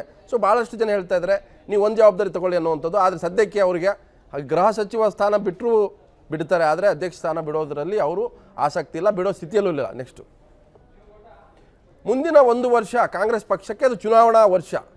ಸೊ ಯಾವುದೇ ಪಕ್ಷಕ್ಕೆ ಚುನಾವಣೆ ಏರಿದೆಯಲ್ಲ ಅದು ಬಹಳ ಟೈಟ್ ಆಗಿರುತ್ತೆ, ಸ್ಟ್ರಾಟಜಿಕ್ ಇರುತ್ತೆ. ಆಮೇಲೆ ಅದರಲ್ಲಿ ಅನೇಕ ರಣತಂತ್ರಗಳಿರ್ತವೆ. ಕ್ಯಾಂಡಿಡೇಟ್ ಫೈನಲ್ ಮಾಡೋದಿರ್ಬೋದು, ಜಾತಿ ಲೆಕ್ಕಾಚಾರ ಇರ್ಬೋದು. ಇದು ಒಂದು ಚಾಲೆಂಜಿಂಗ್ ಆದಂಥ 1 ವರ್ಷದ ಅವಧಿ. ನೆಕ್ಸ್ಟ್, ಮಂತ್ರಿ ಸ್ಥಾನ ಬಿಟ್ಟರು ಅಧ್ಯಕ್ಷ ಸ್ಥಾನ ಬಿಡುವ ಸ್ಥಿತಿಯಲ್ಲಂತೂ ಪರಮೇಶ್ವರ್ ಇಲ್ಲ. ನೆಕ್ಸ್ಟ್, ಅಹಿಂದ ವೋಟ್ ಬ್ಯಾಂಕ್ ಲೆಕ್ಕಾಚಾರದಲ್ಲಿ ಮುಂದುವರಿಯುವ ಆಸೆ. ಯಾಕಂತಂದ್ರೆ ಈಗ ಒಂದು ಅಹಿಂದ ಕಾನ್ಸೆಪ್ಟ್ ಈಗ ಸಿದ್ದರಾಮಯ್ಯ ಪದೇ ಪದೇ ಹೇಳ್ತಿರೋದ್ರಿಂದ ಸೊ ಒಬ್ಬ ನಾನು ದಲಿತನಾಗಿ ಈಗಲೂ ಕೂಡ ಕಂಟಿನ್ಯೂ ಆಗ್ಬೋದು ಅನ್ನುವಂಥ ಒಂದು ಆಸೆ ಪರಮೇಶ್ವರ್ಗಿದೆ. ಸಾಮೂಹಿಕ ನಾಯಕತ್ವದಲ್ಲಿ ಮುಂದಿನ ಚುನಾವಣೆಗೆ ನಾವು ರೆಡಿ ಅನ್ನುವಂಥ ಹೇಳಿಕೆಯನ್ನು ಇವತ್ತು ಪರಮೇಶ್ವರ್ ಕೊಟ್ಟಿದ್ದಾರೆ. ಇದು ಇಂಟ್ರೆಸ್ಟಿಂಗ್ ಆದಂಥ ಒಂದು ಹೊಸ ಬೆಳವಣಿಗೆ. ಅಧ್ಯಕ್ಷ ಸ್ಥಾನದ ಕುರಿತು ಗೊಂದಲದಲ್ಲಿದೆ ಹೈಕಮಾಂಡ್. ಯಾಕಂದರೆ ಈ ಸದ್ಯಕ್ಕೆ ಇನ್ನೂ ಕೂಡ ಯಾವುದೇ ತೀರ್ಮಾನ ಕೈಗೊಂಡಿಲ್ಲ. ಆದರೆ ತೀರ್ಮಾನ ಕೈಗೊಳ್ಳಬಹುದು ಅನ್ನುವಂಥ ಮಾತುಗಳಿದ್ದಾವೆ. ಆದರೆ ಸದ್ಯಕ್ಕೆ ಈ ವಿಚಾರದಲ್ಲಿ ಹೈಕಮಾಂಡ್ ಯಾವುದೇ ಸ್ಪಷ್ಟ ನಿರ್ಧಾರಕ್ಕೆ ಬರುವ ಹಾಗಿಲ್ಲ. ಪರಮೇಶ್ವರ್ ಕೈ ಬಿಟ್ಟರೆ ದಲಿತರಿಗೆ ತಪ್ಪು ಸಂದೇಶದ ಭಯ ಕೂಡ ಇದೆ. ಸೊ ಅದನ್ನು ಕೂಡ ಮ್ಯಾಚ್ ಮಾಡಬೇಕಾಗತ್ತೆ. ಸೊ ನಂಜನಗೂಡು ಗುಂಡ್ಲುಪೇಟೆ ಫಲಿತಾಂಶದ ನಂತರದ ಲೆಕ್ಕಾಚಾರಗಳು ಇವೆಲ್ಲ ಶುರುವಾಗಿದ್ದಾವೆ. ಸಹಜವಾಗಿ CM ಸ್ಥಾನದ ಮೇಲೆ ಕಣ್ಣಿಟ್ಟಿರುವ ನಾಯಕ ಕೂಡ ಪರಮೇಶ್ವರ್. ಸೊ ಪರಮೇಶ್ವರ್ ಅವರದ್ದು ನಾವು ಇಷ್ಟೆಲ್ಲ ಪಾಯಿಂಟ್ಗಳು ನೋಡಿದ್ದು. ಇನ್ನು ಇದು ಇಷ್ಟೇ ಎಲ್ಲ ಬೇರೆ ಬೇರೆ ಪಾಯಿಂಟ್ಗಳಿದ್ದರೂ ಕೂಡ ಪರಮೇಶ್ವರ್ ಅವರಿಗೆ ಈಗ ಮುಂದುವರಿಲೇಬೇಕಾದಂಥ ಅನಿವಾರ್ಯ ಸ್ಥಿತಿಯಲ್ಲಿದ್ದಾರಾ ಪ್ರಸನ್ನ ಅವರು? ಈಗಿನ ಪರಿಸ್ಥಿತಿನಲ್ಲಿ ಪರಮೇಶ್ವರರು ಪಕ್ಷದ ಅಧ್ಯಕ್ಷ ಮುಂದುವರಿಯುವ ಅನಿವಾರ್ಯ ಪರಿಸ್ಥಿತಿ ಅವರಿಗಿದೆ. ಯಾಕೆಂದರೆ ಕಳೆದ ಚುನಾವಣೆಯಲ್ಲಿ ಅವರು ಸಹ ಪ್ರತಿಸ್ಪರ್ಧಿ ಇದ್ರು ಮುಖ್ಯಮಂತ್ರಿ ಸ್ಥಾನಕ್ಕೆ, KPCC ಅಧ್ಯಕ್ಷ ಸೋತ್ರವರು. ಆದರೆ ಅದೃಷ್ಟ ಅವ್ರಿಗೆ ಕೈ ಕೊಡ್ತು. ಸೊ ಚುನಾವಣೆಯಲ್ಲಿ ಸೋತಿದ್ರಿಂದ ಅವರು ಅದರ ಪೈಪೋಟಿ ನಡೆಸೋಕ್ಕಾಗಲಿಲ್ಲ. ಎಲ್ಲೋ ಒಂದು ಕಡೆ ನನಗೆ ಅನ್ಯಾಯ ಆಗಿದೆ, ಆ ಅನ್ಯಾಯ ಸರಿಪಡಿಸ್ಕೋಬೇಕು ಅಂದರೆ ಮುಂದಿನ ಚುನಾವಣೆವರೆಗೂ ನಾನು ಅಧ್ಯಕ್ಷ ಸ್ಥಾನ ಮುಂದುವರಿಬೇಕು. ಸೊ ಅಲ್ಲಿ 2 ಅವಕಾಶ ಇದೆ ಅವ್ರಿಗೆ. ಒಂದು, ಅಧ್ಯಕ್ಷ ಮುಂದುವರೆದ್ರೆ ಏನಾಗ್ತದೆ, ಮುಂದೆ ಏನಾದ್ರು ಮತ್ತೆ ಕಾಂಗ್ರೆಸ್ ಅಧಿಕಾರಕ್ಕೆ ಬಂದರೆ ಅಥವಾ ಬೇರೆ ಪಕ್ಷದ ಜೊತೆ ಸೇರಿ ಸರ್ಕಾರ ರಚನೆ, ಮೈತ್ರಿ ಸರ್ಕಾರ ರಚನೆ ಮಾಡಿದೆ, ಅವಾಗ ತಮಗೂ ಅವ್ರಿಗೂ ಒಂದು ಕ್ಲೈಮ್ ಇರ್ತದೆ, ಒಂದು ಚಾನ್ಸ್ ಇರುತ್ತೆ. ಇಲ್ಲ ಅಂದ್ರೆ ಏನಾಗ್ತದೆ, ಈಗ ಅಧ್ಯಕ್ಷ ಸ್ಥಾನದಿಂದ ಈ ಸಂದರ್ಭದಲ್ಲಿ ಅವ್ರು ಆಚೆ ಉಳಿದ್ರೆ ಈಗೇನು 30 ಜನ ಮಂತ್ರಿಗಳಿದ್ರೆ ಅವರಲ್ಲಿ ಅವರು ಒಬ್ರು ಆಗ್ತಾರೆ ಹೊರತು ಆ ಪೈಪೋಟಿಗೆ ಬರೋಕೆ ಸಾಧ್ಯ ಆಗೋದಿಲ್ಲ ಅವರು. ಸೊ ಹಾಗಾಗಿ ನನಗೆ ಕಳಿಸಲಾಗದ ಅನ್ಯಾಯನ ಸರಿಪಡಿಸ್ಕೊಳ್ಳಿಕ್ಕೆ ಒಂದು ಅವಕಾಶ, ಮತ್ತು ಕೈಲಿರ್ತಕ್ಕಂಥ ಒಂದು ಅವಕಾಶ. ಈಗ ಟಿಕೆಟ್ ಕೊಡೋ ಸಂದರ್ಭದಲ್ಲಿ ಪಕ್ಷ ಬೇರೆ ಬೇರೆ ವಿಚಾರಗಳಲ್ಲಿ ಪಕ್ಷದ ಅಧ್ಯಕ್ಷ ಆಗಿದ್ರೆ ಸ್ವಲ್ಪ ಹೆಚ್ಚಿನ ಆದ್ಯತೆಗಳಿರ್ತದೆ, ಇಲ್ಲಾಂದ್ರೆ ಆದ್ಯತೆಯಿಂದ ಹೊರಗೆ ಬರ್ತಾರೆ. ಅಲ್ಲ, ಇಲ್ಲ ಇಲ್ಲಿ ಒಂದು ಇಲ್ಲಿ ಬಹಳ ದೊಡ್ಡ ಟಗಾಫರ್ ಶುರು ಆಗಿದ್ದೇನೆಂದ್ರೆ ಸಿದ್ದರಾಮಯ್ಯನವರು ಪತ್ರಿಕಾಗೋಷ್ಠಿ ಕರೆದು ಹೇಳ್ತಾರೆ, so I will be the leader of the next election ಅಂತ, ಲೀಡ್ ಮಾಡ್ತೀನಿ ಅಂತ ಅದು ಹೇಳಿದ ಮೇಲೆ ಇವತ್ತು ಅದಕ್ಕೆ ಇವರ ಸಾಮೂಹಿಕ ನಾಯಕತ್ವದಲ್ಲಿ ನಿಮ್ಗೆ ಅಲ್ಲೇ ಕಾಂಟ್ರಡಿಕ್ಷನ್ ನೋಡ್ಬೋದು. ಅಂದ್ರೆ ಅವರು ಅದನ್ನು ಒಪ್ತಾ ಇಲ್ಲ ಪಕ್ಷದ ಅಧ್ಯಕ್ಷರಾಗಿ. ಈಗ ಸಿದ್ದರಾಮಯ್ಯನವ್ರಿಗೇನು as a chief minister I will lead ಅಂತ, ಮುಂದಿನ ಮುಖ್ಯಮಂತ್ರಿ ಯಾರಾಗ್ತಾರೆ ಅದು ಬೇರೆ ವಿಚಾರ, ಅವ್ರಿಗೂ ಗೊತ್ತು. ಸಹಜವಾಗಿ ಪಕ್ಷ ಅಧಿಕಾರಕ್ಕೆ ಬಂದರೆ ಯಾರು ಮುಖ್ಯಮಂತ್ರಿ ಆಗಿರ್ತಾರೆ ಅವರೇ ನ್ಯಾಚುರಲ್ ಲೀಡರ್. ಶಾಸಕಾಂಗ ಸಭೆನೋ ಹೈಕಮಾಂಡ್ ಹೇಳುತ್ತೆ ಲೀಡರ್ ಆಗ್ತಾರೆ. ಸಾಮಾನ್ಯವಾಗಿ ಯಾರು ಒಂದ್ಸಲ ಮುಖ್ಯಮಂತ್ರಿನ ಅಧಿಕಾರಕ್ಕೆ ಪುನಃ ಯಾರು ತರ್ತಾರೆ ಅವ್ರು ಮತ್ತೆ ಬದಲಾವಣೆ ಮಾಡೋಂಥ ಸಾಹಸಕ್ಕೆ ಆಗಲಿ ಯಾರು ಕೈ ಹಾಕೋ ಅವ್ರು ಘೋಷಣೆ ಮಾಡಿದ್ದಾರೆ, ಅದು ನ್ಯಾಚುರಲ್ ಚಾಯ್ಸ್ ಇರ್ತದೆ. Natural choice. ಸೊ ಅದಕ್ಕೆ ಪರಮೇಶ್ವರ್ ಅವರು ಬಹಳ ಎಚ್ಚರಿಕೆ ದಾಳನ್ನು ಬಿಟ್ಟಿದ್ದಾರೆ. ಸಾಮೂಹಿಕ ನಾಯಕತ್ವದಲ್ಲಿ ಚುನಾವಣೆ ಎದುರಿಸ್ತೀವಿ ಅಂದ್ರೆ ಮುಖ್ಯಮಂತ್ರಿಗಳ ಹೇಳಿಕೆಗೆ ಅವರು ಸ್ವಲ್ಪ ಭಿನ್ನವಾಗಿ ಹೇಳಿಕೆ ಕೊಟ್ಟಿದ್ದಾರೆ. ಅದರಲ್ಲಿ ಡಿಫರೆನ್ಸ್ ನನ್ನ ಅಸ್ತಿತ್ವನೂ ಇದೆ ಅಂತ, ಅಸ್ತಿತ್ವನೂ ಇದೆ ಅಂತ ಅವ್ರಿಗೆ ಅದೇ ಹೇಳೋದಲ್ಲ. ಕಳೆದ ಸಲ ತನಗೇನೋ ಅನ್ಯಾಯ ಆಗಿದೆ, ಆ ಅನ್ಯಾಯ ಸರಿಪಡಿಸಬೇಕು ಅಂದ್ರೆ ಮುಂದಿನ ಚುನಾವಣೆಯಲ್ಲಿ ಆಗಬೇಕು ಅವರು. ಚಾನ್ಸ್ ಇದು ಇದೆ ಕೊನೆಯ ಅವಕಾಶ. ದಲಿತ ಸಿಎಂದು ಒಂದು ಕಾರ್ಡ್ ಯೂಸ್ ಆಯ್ತು, ಕಾರ್ಡ್ ಯೂಸ್ ಆಗಿದೆ, ಅಹಿಂದ ಫ್ಯಾಕ್ಟ್ರಲ್ಲಿ ಹೋದ್ರೂ ಅನುಕೂಲ ಆಗ್ತದೆ.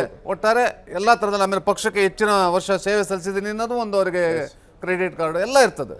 ಸೊ ಎಲ್ಲ ದೃಷ್ಟಿಯಿಂದ ಮುಂದುವರಿಬೇಕು ಅನ್ನೋ ಮಹತ್ವಾಕಾಂಕ್ಷೆನೂ ಇರ್ತದೆ. ಮುಂದುವರೆದ್ರೆ ಅವರಿಗೆ ರಾಜಕೀಯ ಲಾಭ. ಸೊ ನನ್ನ ಪ್ರಕಾರ ಒಂದು ಪ್ರಶ್ನೆ, ಮುಂದುವರಿಬೇಕಾದ್ರೆ ಮುನಿಯಪ್ಪ ಅವರು ಅಭಿಪ್ರಾಯನೂ ಇಂಪಾರ್ಟೆಂಟ್ ಆಗುತ್ತೆ, ಖಂಡಿತ ಖರ್ಗೆ ಅವರ ಅಭಿಪ್ರಾಯನೂ ಇಂಪಾರ್ಟೆಂಟ್ ಆಗುತ್ತೆ, ಆಸ್ಕರ್ ಫರ್ನಾಂಡಿಸು, ಯಾರ್ಯಾರು ರಾಜ್ಯದ ಮೊಯ್ಲಿ ಇರ್ಬೋದು, ಭಾಳಷ್ಟು. ಇವನ್ ಸಿದ್ದರಾಮಯ್ಯರು ಕೂಡ ಅವರ ಅಭಿಪ್ರಾಯ ಇಂಪಾರ್ಟೆಂಟ್ ಅಲ್ಲ, ಸಿದ್ದರಾಮಯ್ಯರ ಅಭಿಪ್ರಾಯನೂ ನಡೆಯೋದು. ಈಗ ಬೇರೆಯವರ ಅಭಿಪ್ರಾಯ ತಗೊಂಡ್ರು ಕೂಡ ಇಂಥ ಶೇಖಪ್ಪನೇನು ಅವರ ಅಭಿಪ್ರಾಯ ಸಂಗ್ರಹ ಅನ್ನೋ ಕಾರಣಕ್ಕೆ ಹೋದ್ರು ಕೂಡ ಸಿದ್ದರಾಮಯ್ಯರ ಅಭಿಪ್ರಾಯನೇ ಭಾಳ ಇಂಪಾರ್ಟೆಂಟ್ ಅಲ್ವಾ? ಖಂಡಿತ, ಅದರಲ್ಲಿ ಏನಿಲ್ಲ.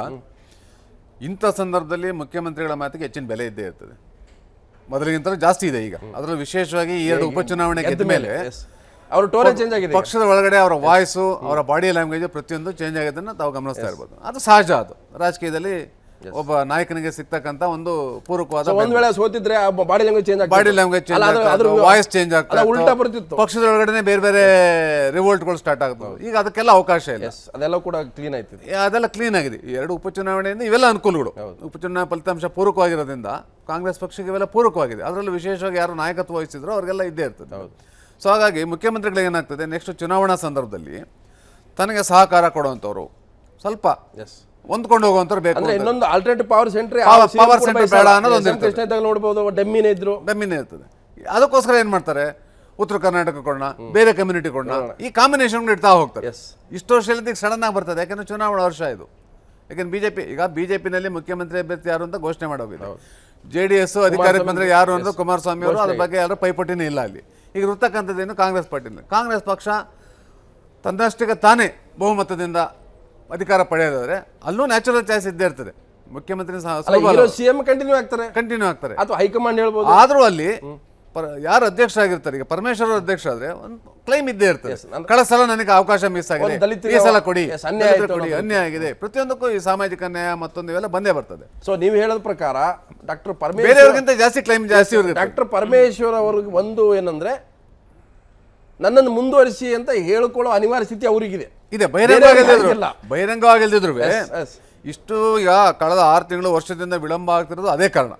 ಸೊ ಹಾಗಾಗಿ ಪರಮೇಶ್ವರ್ ಅವರು ಮುಂದುವರಿಲೇಬೇಕು ಅಂತ ಅವರಿಗಿದೆ ಹೊರತಾಗಿ ಬೇರೆಯವರಿಗಿಲ್ಲ ಆಮೇಲೆ ಪೂರಕವಾಗಿ ಕರಗೆ ಅಂತವ್ರ ಬೆಂಬಲನೂ ಇದ್ದೇ ಇರುತ್ತೆ. ಮತ್ತೆ ಅವರು ಎಲ್ಲರ ವಿಶ್ವಾಸನೂ ಕೂಡ ಪಡಿಲೇಬೇಕಾಗತ್ತೆ ಮುಂದುವರಿಬೇಕಾದ್ರೆ. ಯಾಕಂತಂದ್ರೆ ಅದು ಈ ಸ್ಥಿತಿಯಲ್ಲಿ ಹೈಕಮಾಂಡು ಮತ್ತೆ ರಾಜ್ಯದ ಮುಖ್ಯಮಂತ್ರಿಗಳು ಕೈಗೊಳ್ಳುವಂಥ ತೀರ್ಮಾನ. ಅಂದರೆ ಪರಮೇಶ್ವರರು ಸಿದ್ದರಾಮಯ್ಯವರಿಗಿಂತ ಹಳೆಯ ಕಾಂಗ್ರೆಸ್ ನಾಯಕರಾದರೂ ಕೂಡ ಸದ್ಯದ ಸನ್ನಿವೇಶ ಬದಲಾವಣೆ ಇದೆ.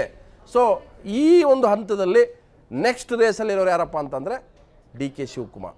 ಸೊ DK ಶಿವಕುಮಾರ್ ಪಾಯಿಂಟ್ಗಳು ಕೂಡ ಒಂದ್ಸಲ ನೋಡೋಣ. DK ಶಿವಕುಮಾರ್ ಇಂಧನ ಖಾತೆಯನ್ನು ನಿಭಾಯಿಸ್ತಾ ಇದ್ದಾರೆ. ಕಾಂಗ್ರೆಸ್ ಪಕ್ಷದಲ್ಲಿ ಸದ್ಯಕ್ಕೆ ಪ್ರಭಾವಿ ನಾಯಕ. ಅದು ಒಕ್ಕಲಿಗ ಸಮಾಜದಿಂದ ಇದ್ದರೂ ಕೂಡ ಪಕ್ಷದ ಒಳಗೆ ಪಕ್ಷದ ಕಾರ್ಯಕರ್ತರ ಮಟ್ಟಿಗೆ ಪ್ರಭಾವಿ ನಾಯಕನೇ.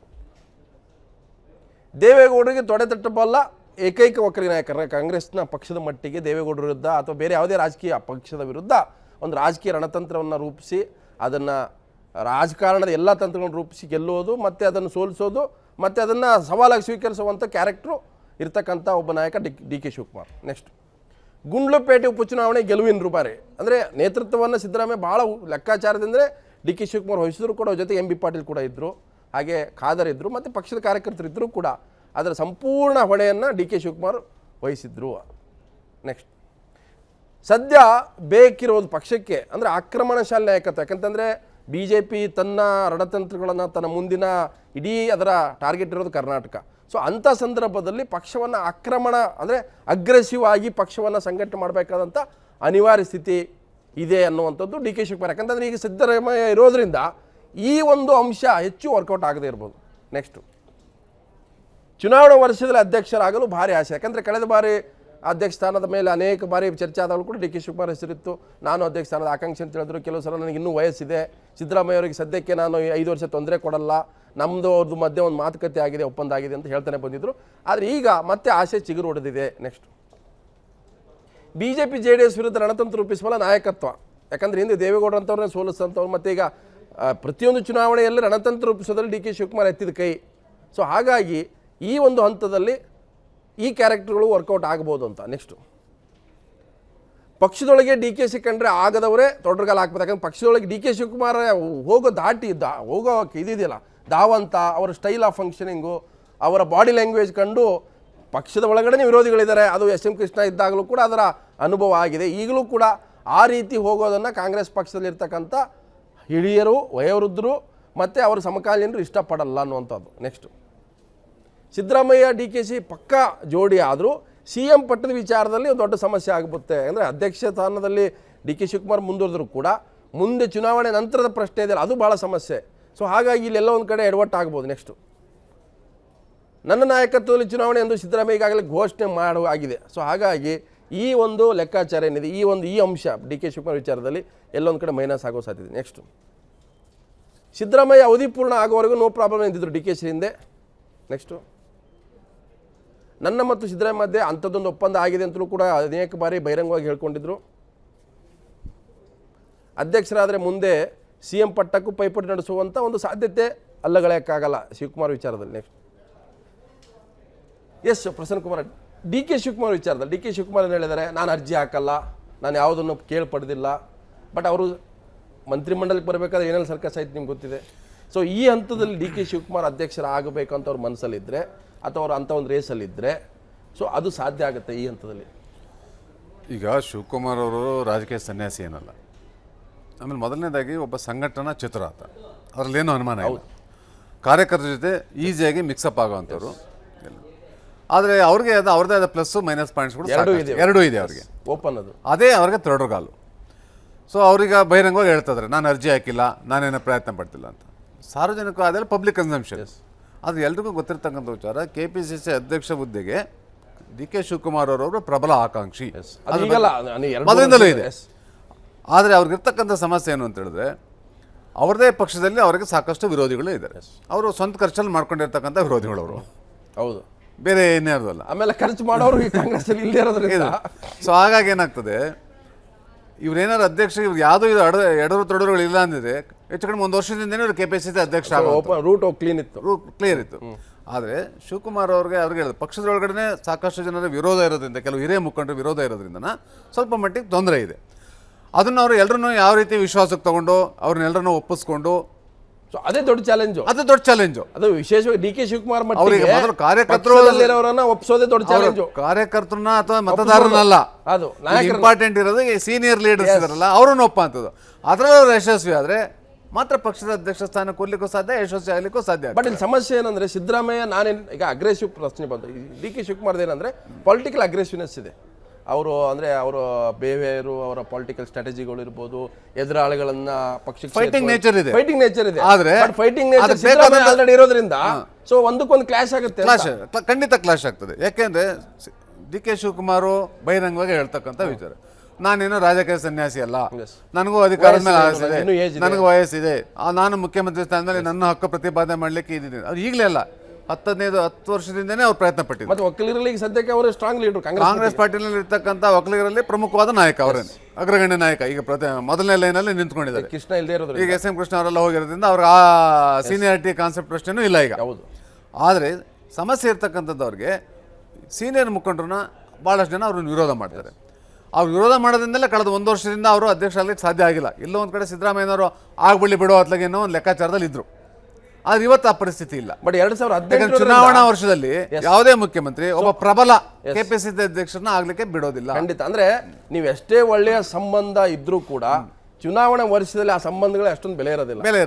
ನಾನು ಮತ್ತೆ next MB Patil, SR Patil, Muniyappa ಇವರೆಲ್ಲರೂ ಪಾಯಿಂಟ್ಗಳು ಕೂಡ ಇದ್ದಾವೆ. ಅವರ ವಿಚಾರಗಳನ್ನು ಕೂಡ ನಾವು ಚರ್ಚೆ ಮಾಡ್ತೀವಿ. ಏನು ಪ್ಲಸ್ ಮೈನಸ್ ಪಾಯಿಂಟ್ ಇದೆ, ಏನೆಲ್ಲ ಅವ್ರ ಲೆಕ್ಕಾಚಾರ ಇದ್ದಾವೆ. KPCC ಪಟ್ಟಕ್ಕೆ ರೇಸ್ನಲ್ಲಿರೋ ಒಬ್ಬೊಬ್ಬರ ಕ್ಯಾರೆಕ್ಟರು ಮತ್ತು ಪ್ಲಸ್ ಮೈನಸ್ ಪಾಯಿಂಟ್ಗಳು ನೋಡ್ಕೊಂಡು ಬರ್ತಾ ಇದ್ವಿ.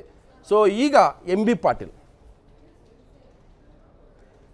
ಪಾಟೀಲ್ ಈಗಾಗಲೇ ನೀರಾವರಿ ಖಾತೆಯನ್ನು ನಿಭಾಯಿಸ್ತಾ ಇದ್ದಾರೆ. ಜೊತೆಗೆ ಬಿಜಾಪುರ ಜಿಲ್ಲೆಗೆ ಸೇರಿದಂಥವರು ಲಿಂಗಾಯತ್ ಸಮಾಜ, ಅದರಲ್ಲೂ ಒಂದು ಪಂಗಡ. ಸೊ ಹಿಂದೆ ಹಲವು ಬಾರಿ ಅವರು ಅಧ್ಯಕ್ಷ ಸ್ಥಾನಕ್ಕೆ ಹೆಸರು ಕೂಡ ಬಂದಿತ್ತು. ಅವರು ಕೂಡ ತಮ್ಮ ಅಭಿಪ್ರಾಯನ ಕೂಡ ಬಹಿರಂಗಪಡಿಸಿದ್ರು. ಸದ್ಯಕ್ಕೆ ಅವರು ಮಂತ್ರಿ ಆಗಿರೋದ್ರಿಂದ ಈಗ ನಾನು ಯಾವುದೇ ಆಕಾಂಕ್ಷಿ ಅಲ್ಲ, ಹೈಕಮಾಂಡ್ ಕೊಡೋ ಜವಾಬ್ದಾರಿಯನ್ನು ನಿಭಾಯಿಸ್ತೀನಿ ಅಂತ ಹೇಳಿದ್ದಾರೆ. ಸಚಿವ ಸ್ಥಾನಕ್ಕೂ ಮೊದಲು ಅಧ್ಯಕ್ಷ ಸ್ಥಾನ ಮೇಲೆ ಕಣ್ಣಿಟ್ಟಿದ್ರು. ಕಳೆದ 2 ವರ್ಷದಿಂದಲೂ ಕೂಡ ಚರ್ಚೆಗೆ ಬರ್ತಾ ಇರೋ ಹೆಸರು MB ಪಾಟೀಲ್. ತೆರೆಮರೆಯಲ್ಲಿ ಚುನಾವಣಾ ಅಧ್ಯಕ್ಷರಾಗಲಿಕ್ಕೆ, ಅಂದರೆ ಚುನಾವಣಾ ವರ್ಷದ ಅಧ್ಯಕ್ಷರಾಗಲಿಕ್ಕೆ ಪಾಟೀಲ್ಗೆ ಆಸಕ್ತಿ ಇದೆ. ಸೊ ಪಾಟೀಲ್ಗೆ ಸಿದ್ದರಾಮಯ್ಯವರ ಬೆಂಬಲ ಇದೆ ಅನ್ನುವಂಥ ಮಾತು ಇದೆ. ಯಡಿಯೂರಪ್ಪ ವಿರುದ್ಧ ರಣತಂತ್ರ ರೂಪಿಸುವಂಥ ಪ್ರಯತ್ನ, ಯಾಕಂದರೆ ಲಿಂಗಾಯತರ ನಾಯಕತ್ವ ಏನು BJP ಕೊಟ್ಟಿದೆ ಯಡಿಯೂರಪ್ಪಗೆ. ಸೊ ಅವ್ರ ವಿರುದ್ಧವೇ ಲಿಂಗಾಯತ್ ವೋಟ್ ಬ್ಯಾಂಕ್ ಏನಿದೆ, ಮುಂಬೈ ಕರ್ನಾಟಕ, ಹೈದರಾಬಾದ್ ಕರ್ನಾಟಕ, ಆ ಭಾಗದಲ್ಲಿ ಕಳೆದ ಬಾರಿ ಕಾಂಗ್ರೆಸ್ ಅತಿ ಹೆಚ್ಚು ಸ್ಥಾನ ಗಳಿಸಿದೆ. ಸೊ ಅದನ್ನು ಇಂಟ್ಯಾಕ್ಟಾಗಿ ಉಳಿಸ್ಕೋಬೇಕಾದ್ರೆ ಲಿಂಗಾಯತ್ ನಾಯಕತ್ವ ಕೊಟ್ಟರೆ ಹೇಗೆ ಅನ್ನುವಂಥ ಒಂದು ಆಲೋಚನೆ ಸಿದ್ದರಾಮಯ್ಯ ಮತ್ತು ಹೈಕಮಾಂಡ್ಗೆ ಬಂದಿರ್ಬೋದು. ಲಿಂಗಾಯತ್ ವೋಟ್ ಬ್ಯಾಂಕನ್ನು ಚೆದುರದಂತೆ ಮಾಡುವಂಥ ಒಂದು ಭರವಸೆಯನ್ನು MB ಪಾಟೀಲ್ ಹೈಕಮಾಂಡ್ ಕೊಡ್ಬೋದು. ನಂಜನಗೂಡು ಗುಂಡ್ಲುಪೇಟೆ ಚುನಾವಣೆಯಲ್ಲಿ ಪಾಟೀಲರ ಶ್ರಮ ಭಾಳ ಇದೆ. ಯಾಕಂದರೆ ಡಿ ಕೆ ಶಿವಕುಮಾರ್ ಏನು ಕಮಾಂಡರ್ ಇನ್ ಚೀಫ್ ಇದ್ದರೆ ಅವರು ಲೆಫ್ಟಿನೆಂಟು 2ನೇ ಸ್ಥಾನದಲ್ಲಿ ಇವರು ನಿಂತ್ಕೊಂಡು ಕೆಲಸ ಮಾಡಿದರು. ಯಡಿಯೂರಪ್ಪ ಎಷ್ಟೇ ಪ್ರಯತ್ನಿಸಿದ್ರು ಕಾಂಗ್ರೆಸ್ಗೆ ಗೆಲುವು ತಂದುಕೊಟ್ಟಂಥ ಒಂದು ಪ್ರಯತ್ನದಲ್ಲಿ MB ಪಾಟೀಲರು ಶ್ರಮ ಜಾಸ್ತಿ ಇದೆ. ಹೀಗಾಗಿ ಲಿಂಗಾಯತರಿಗೆ ಪಟ್ಟ ಕೊಟ್ಟರೆ ವಹಿಸ್ಕೊಳ್ಳೋಕ್ಕೆ ಸೈ ನಾನು ರೆಡಿ ಅನ್ನುವಂಥ ಒಂದು ಮೆಸೇಜನ್ನು ಇಂಡೈರೆಕ್ಟಾಗಿ ಅವರು ಹೈಕಮಾಂಡ್ಗೆ ಪಾಸ್ ಮಾಡಿದ್ದಾರೆ. ಆದರೆ ಇತರ ಲಿಂಗಾಯತ ನಾಯಕರು ಸಮ್ಮತಿಸ್ತಾರೆ ಅನ್ನೋಂಥದ್ದು ಒಂದು ಪ್ರಶ್ನೆ ಇದೆ. ಯಾಕಂತಂದರೆ ಎಂ ಬಿ ಪಾಟೀಲ್ ಇನ್ನೂ ವಯಸ್ಸಿದೆ, ಅವ್ರು ಇನ್ನೂ ಕೂಡ ಅವಕಾಶಗಳಿದ್ದಾವೆ. ಈ ಹಂತದಲ್ಲಿ ಬೇರೆ ಬೇರೆ ಕಮ್ಯುನಿಟಿ ಇದ್ದಾವೆ, ಲಿಂಗಾಯತಲ್ಲ ಒಳಪಂಗಡಗಳು, ಅವ್ರು ಒಪ್ಕೊಳ್ತಾರೆ ಅನ್ನೋಂಥದ್ದು. ಶಾಮನೂರು ಖಂಡ್ರೆ ಅಲ್ಲಂ SRP ಅಂದರೆ SR ಪಾಟೀಲ್ ಬೆಂಬಲಿಸಬೇಕಲ್ಲ, ಅವರ ಅಭಿಪ್ರಾಯ ಕೂಡ ಕಾಂಗ್ರೆಸ್ ಅಂತ ತಕ್ಷಣದಲ್ಲಿ ಕಾಂಗ್ರೆಸ್ನಲ್ಲಿ ಲಿಂಗಾಯತ್ ಲೀಡ್ರ್ ಜಾಸ್ತಿ. ಸೊ ಆ ಲೀಡ್ರ್ ಎಲ್ಲರೂ ಕೂಡ ಇಂಥ ಸಂದರ್ಭದಲ್ಲಿ ಅವರ ಅಭಿಪ್ರಾಯ ಕೂಡ ಇಲ್ಲಿ ಗಣನೆಗೆ ತೆಗೆದುಕೊಳ್ಬೇಕಾಗುತ್ತೆ. ಪಾಟೀಲ್ ಅಧ್ಯಕ್ಷ ಪಟ್ಟಕ್ಕೆ ಇರಬೇಕಾದ್ರೆ CM ಬೆಂಬಲ ಬೇಕು. ಸೊ ಪ್ರಸನ್ನ ಕುಮಾರ್ ಅವರಿಗೆ ಎಂ ಬಿ ಪಾಟೀಲ್ರದ್ದು character. So M B Patil ತುಂಬ ಅವ್ರ ತಂದೆ ಕಾಲದಿಂದಲೂ ಕೂಡ ಬಹಳ ದೊಡ್ಡ ಕುಟುಂಬ, ಬಿಜಾಪುರ ಮಟ್ಟಿಗೆ BM ಪಾಟೀಲು. ಸೊ ಈ ಒಂದು ಹಂತದಲ್ಲಿ ಎಂ ಬಿ ಪಾಟೀಲರು ಅಧ್ಯಕ್ಷ ಸ್ಥಾನದ ಆಕಾಂಕ್ಷಿ ಆಗಿದ್ದರೂ ಕೂಡ ಭಾಳ ಪ್ರಬಲವಾದಂಥ ಆಸೆ ಇಟ್ಕೊಂಡಿದ್ದಾರೆ. ಸೊ ಈಗಿನ ಈ ಬೇರೆ ಬೇರೆ ನಾವು ಎರಡು ಹೆಸರು ನೋಡ್ಕೊಂಡ್ಬಂದ್ವಿ, DK ಶಿವಕುಮಾರ್ ಮತ್ತು ಪರಮೇಶ್ವರ್ ಬಿಟ್ಟರೆ ಎಂ ಬಿ ಪಾಟೀಲ್ರಿಗೆ ಅಲ್ಲಿ ಬರೋಕ್ಕೆ ಬೇಕಾದಂಥ ಎಲ್ಲ ರಸ್ತೆಗಳು ಕ್ಲಿಯರ್ ಆಗಿದೆಯಾ? ಇದ್ದಿದ್ರಲ್ಲಿ ಎಂ ಬಿ ಪಾಟೀಲ್ಗೆ ಅಷ್ಟು ಅಡೆತಡೆಗಳಿಲ್ಲ. ಅಡೆತಡೆಗಳಿಲ್ಲ. ಎಂ ಬಿ ಪಾಟೀಲು ಬಹುಶಃ ಅವ್ರಿಗೊಂದು ಅವಕಾಶ, ನನಗೆ ತಿಳಿದ ಮಟ್ಟಿಗೆ ಕಳೆದ ಒಂದು ವರ್ಷದಿಂದನೇ ಅವಕಾಶ ಇತ್ತು ಅವ್ರಿಗೆ. ಲಾಸ್ಟ್ ಇಯರ್ ಚರ್ಚೆ ಆಗಿತ್ತು. ಯಾವ ಪರಮೇಶ್ವರ್ ಅವರು ಬದಲಾವಣೆ ಆಗಬೇಕು ಅಂದ್ರೆ ಯಾರು ಅಂತ ಅವತ್ತೇ ಬಂದಾಗ ಎಂ ಬಿ ಪಾಟೀಲ್ ಅವರು ಸಾಕಷ್ಟು ಓಡಾಡಿತ್ತು. ಯಾಕೋ ಅವರು ಅವತ್ತು ಆಸಕ್ತಿ ತೋರಿಸ್ತಿಲ್ಲ. ಮಂತ್ರಿ ಆಗಿದ್ರು. ಇಲ್ಲಿ ಒಂದು ಕಾಂಬಿನೇಷನ್ ಸೆಟ್ ಆಗ್ತದೆ. ಮುಖ್ಯಮಂತ್ರಿ ದಕ್ಷಿಣ ಕರ್ನಾಟಕ ಭಾಗದಿಂದ ಇದ್ದಾರೆ, ಈಗ ಪಕ್ಷದ ಅಧ್ಯಕ್ಷರು ಉತ್ತರ ಕರ್ನಾಟಕದವ್ರು ಬೇಕು ಅನ್ನೋ ಕೂಗು ಇದೆ ಒಳಗಡೆ. ಜೊತೆಗೆ ಒಂದು ಮೇಜರ್ ಕಮ್ಯುನಿಟಿ, ಕಾಂಗ್ರೆಸ್ ಮೇಲೆ ಒಂದು ಆರೋಪನೂ ಇದೆ, ಇವರು ಮೇಜರ್ ಕಮ್ಯುನಿಟಿ ವಿಶೇಷವಾಗಿ ಲಿಂಗಾಯತರನ್ನ ನೆಗ್ಲೆಕ್ಟ್ ಮಾಡ್ತಾ ಇದ್ದಾರೆ ಅನ್ನೋ ಒಂದು ಆರೋಪನೂ ಇದೆ. ಇಂಥ ಸಂದರ್ಭದಲ್ಲಿ ಎಂ ಬಿ ಪಾಟೀಲ್ಗೆ ಏನಾರು ಅವಕಾಶ ಕೊಟ್ಟರೆ ಎರಡೂ ವರ್ಕೌಟ್ ಆಗ್ತದೆ. ಒಂದು ಉತ್ತರ ಕರ್ನಾಟಕ ಭಾಗಕ್ಕೆ, ಎರಡನೇದು ಲಿಂಗಾಯತ ಕಮ್ಯುನಿಟಿಗೂ ಪ್ರಾಶಸ್ತ್ಯ ಕೊಟ್ಟಿದ್ದೀವಿ ಅಂತ. ಅದರಿಂದ ಮಹತ್ತರವಾದ ಬದಲಾವಣೆ ಆಗ್ತದೆ ಅಂತ ನೀವು ನಿರೀಕ್ಷೆ ಮಾಡಲಿಕ್ಕಾಗೋದಿಲ್ಲ. ಮೆಸೇಜ್ ಪಾಸ್ ಮಾಡ್ಬೋದು. ಆರೋಪಕ್ಕೆ ಯಾವುದೇ ಅವಕಾಶ ಇರೋದಿಲ್ಲ. ಪ್ರಾದೇಶಿಕ ಅಸಮತೋಲನ ಕಾಪಾಡ್ಕೊಂಡಿದ್ದೀವಿ, ಜಾತಿ ಲೆಕ್ಕಾಚಾರದಲ್ಲೂ ನಾವು ಸಾಮಾಜಿಕ ನ್ಯಾಯ ಒದಗಿಸಿದ್ವಿ ಅಂತ ಹೇಳ್ಬೋದು. ಆದರೆ ರಾಜಕೀಯ ನಿಮ್ಗೆ ಎಷ್ಟು ಮಟ್ಟಿಗೆ ಲಾಭ ಆಗ್ತದೆ ಅನ್ನೋದು ಮತದಾರ. ಯಾಕಂದ್ರೆ ಸಾಮಾನ್ಯ ಮತದಾರ ಏನು ಅಂತ ಹೇಳಿದ್ರೆ, ಯಾರನ್ನ ನೀವು ಮುಖ್ಯಮಂತ್ರಿ ಅಭ್ಯರ್ಥಿಯನ್ನಾಗಿ ಬಿಂಬಿಸ್ತೀರಿ ಅಲ್ಲಿ ಗಮನ ಇರ್ತದೆ. ಈಗ ಆಲ್ರೆಡಿ ಬಿಜೆಪಿ ಮತ್ತು JDS ನಲ್ಲಿ ಯಾರು ಅಂತ ಡಿಸೈಡ್ ಆಗಿದೆ.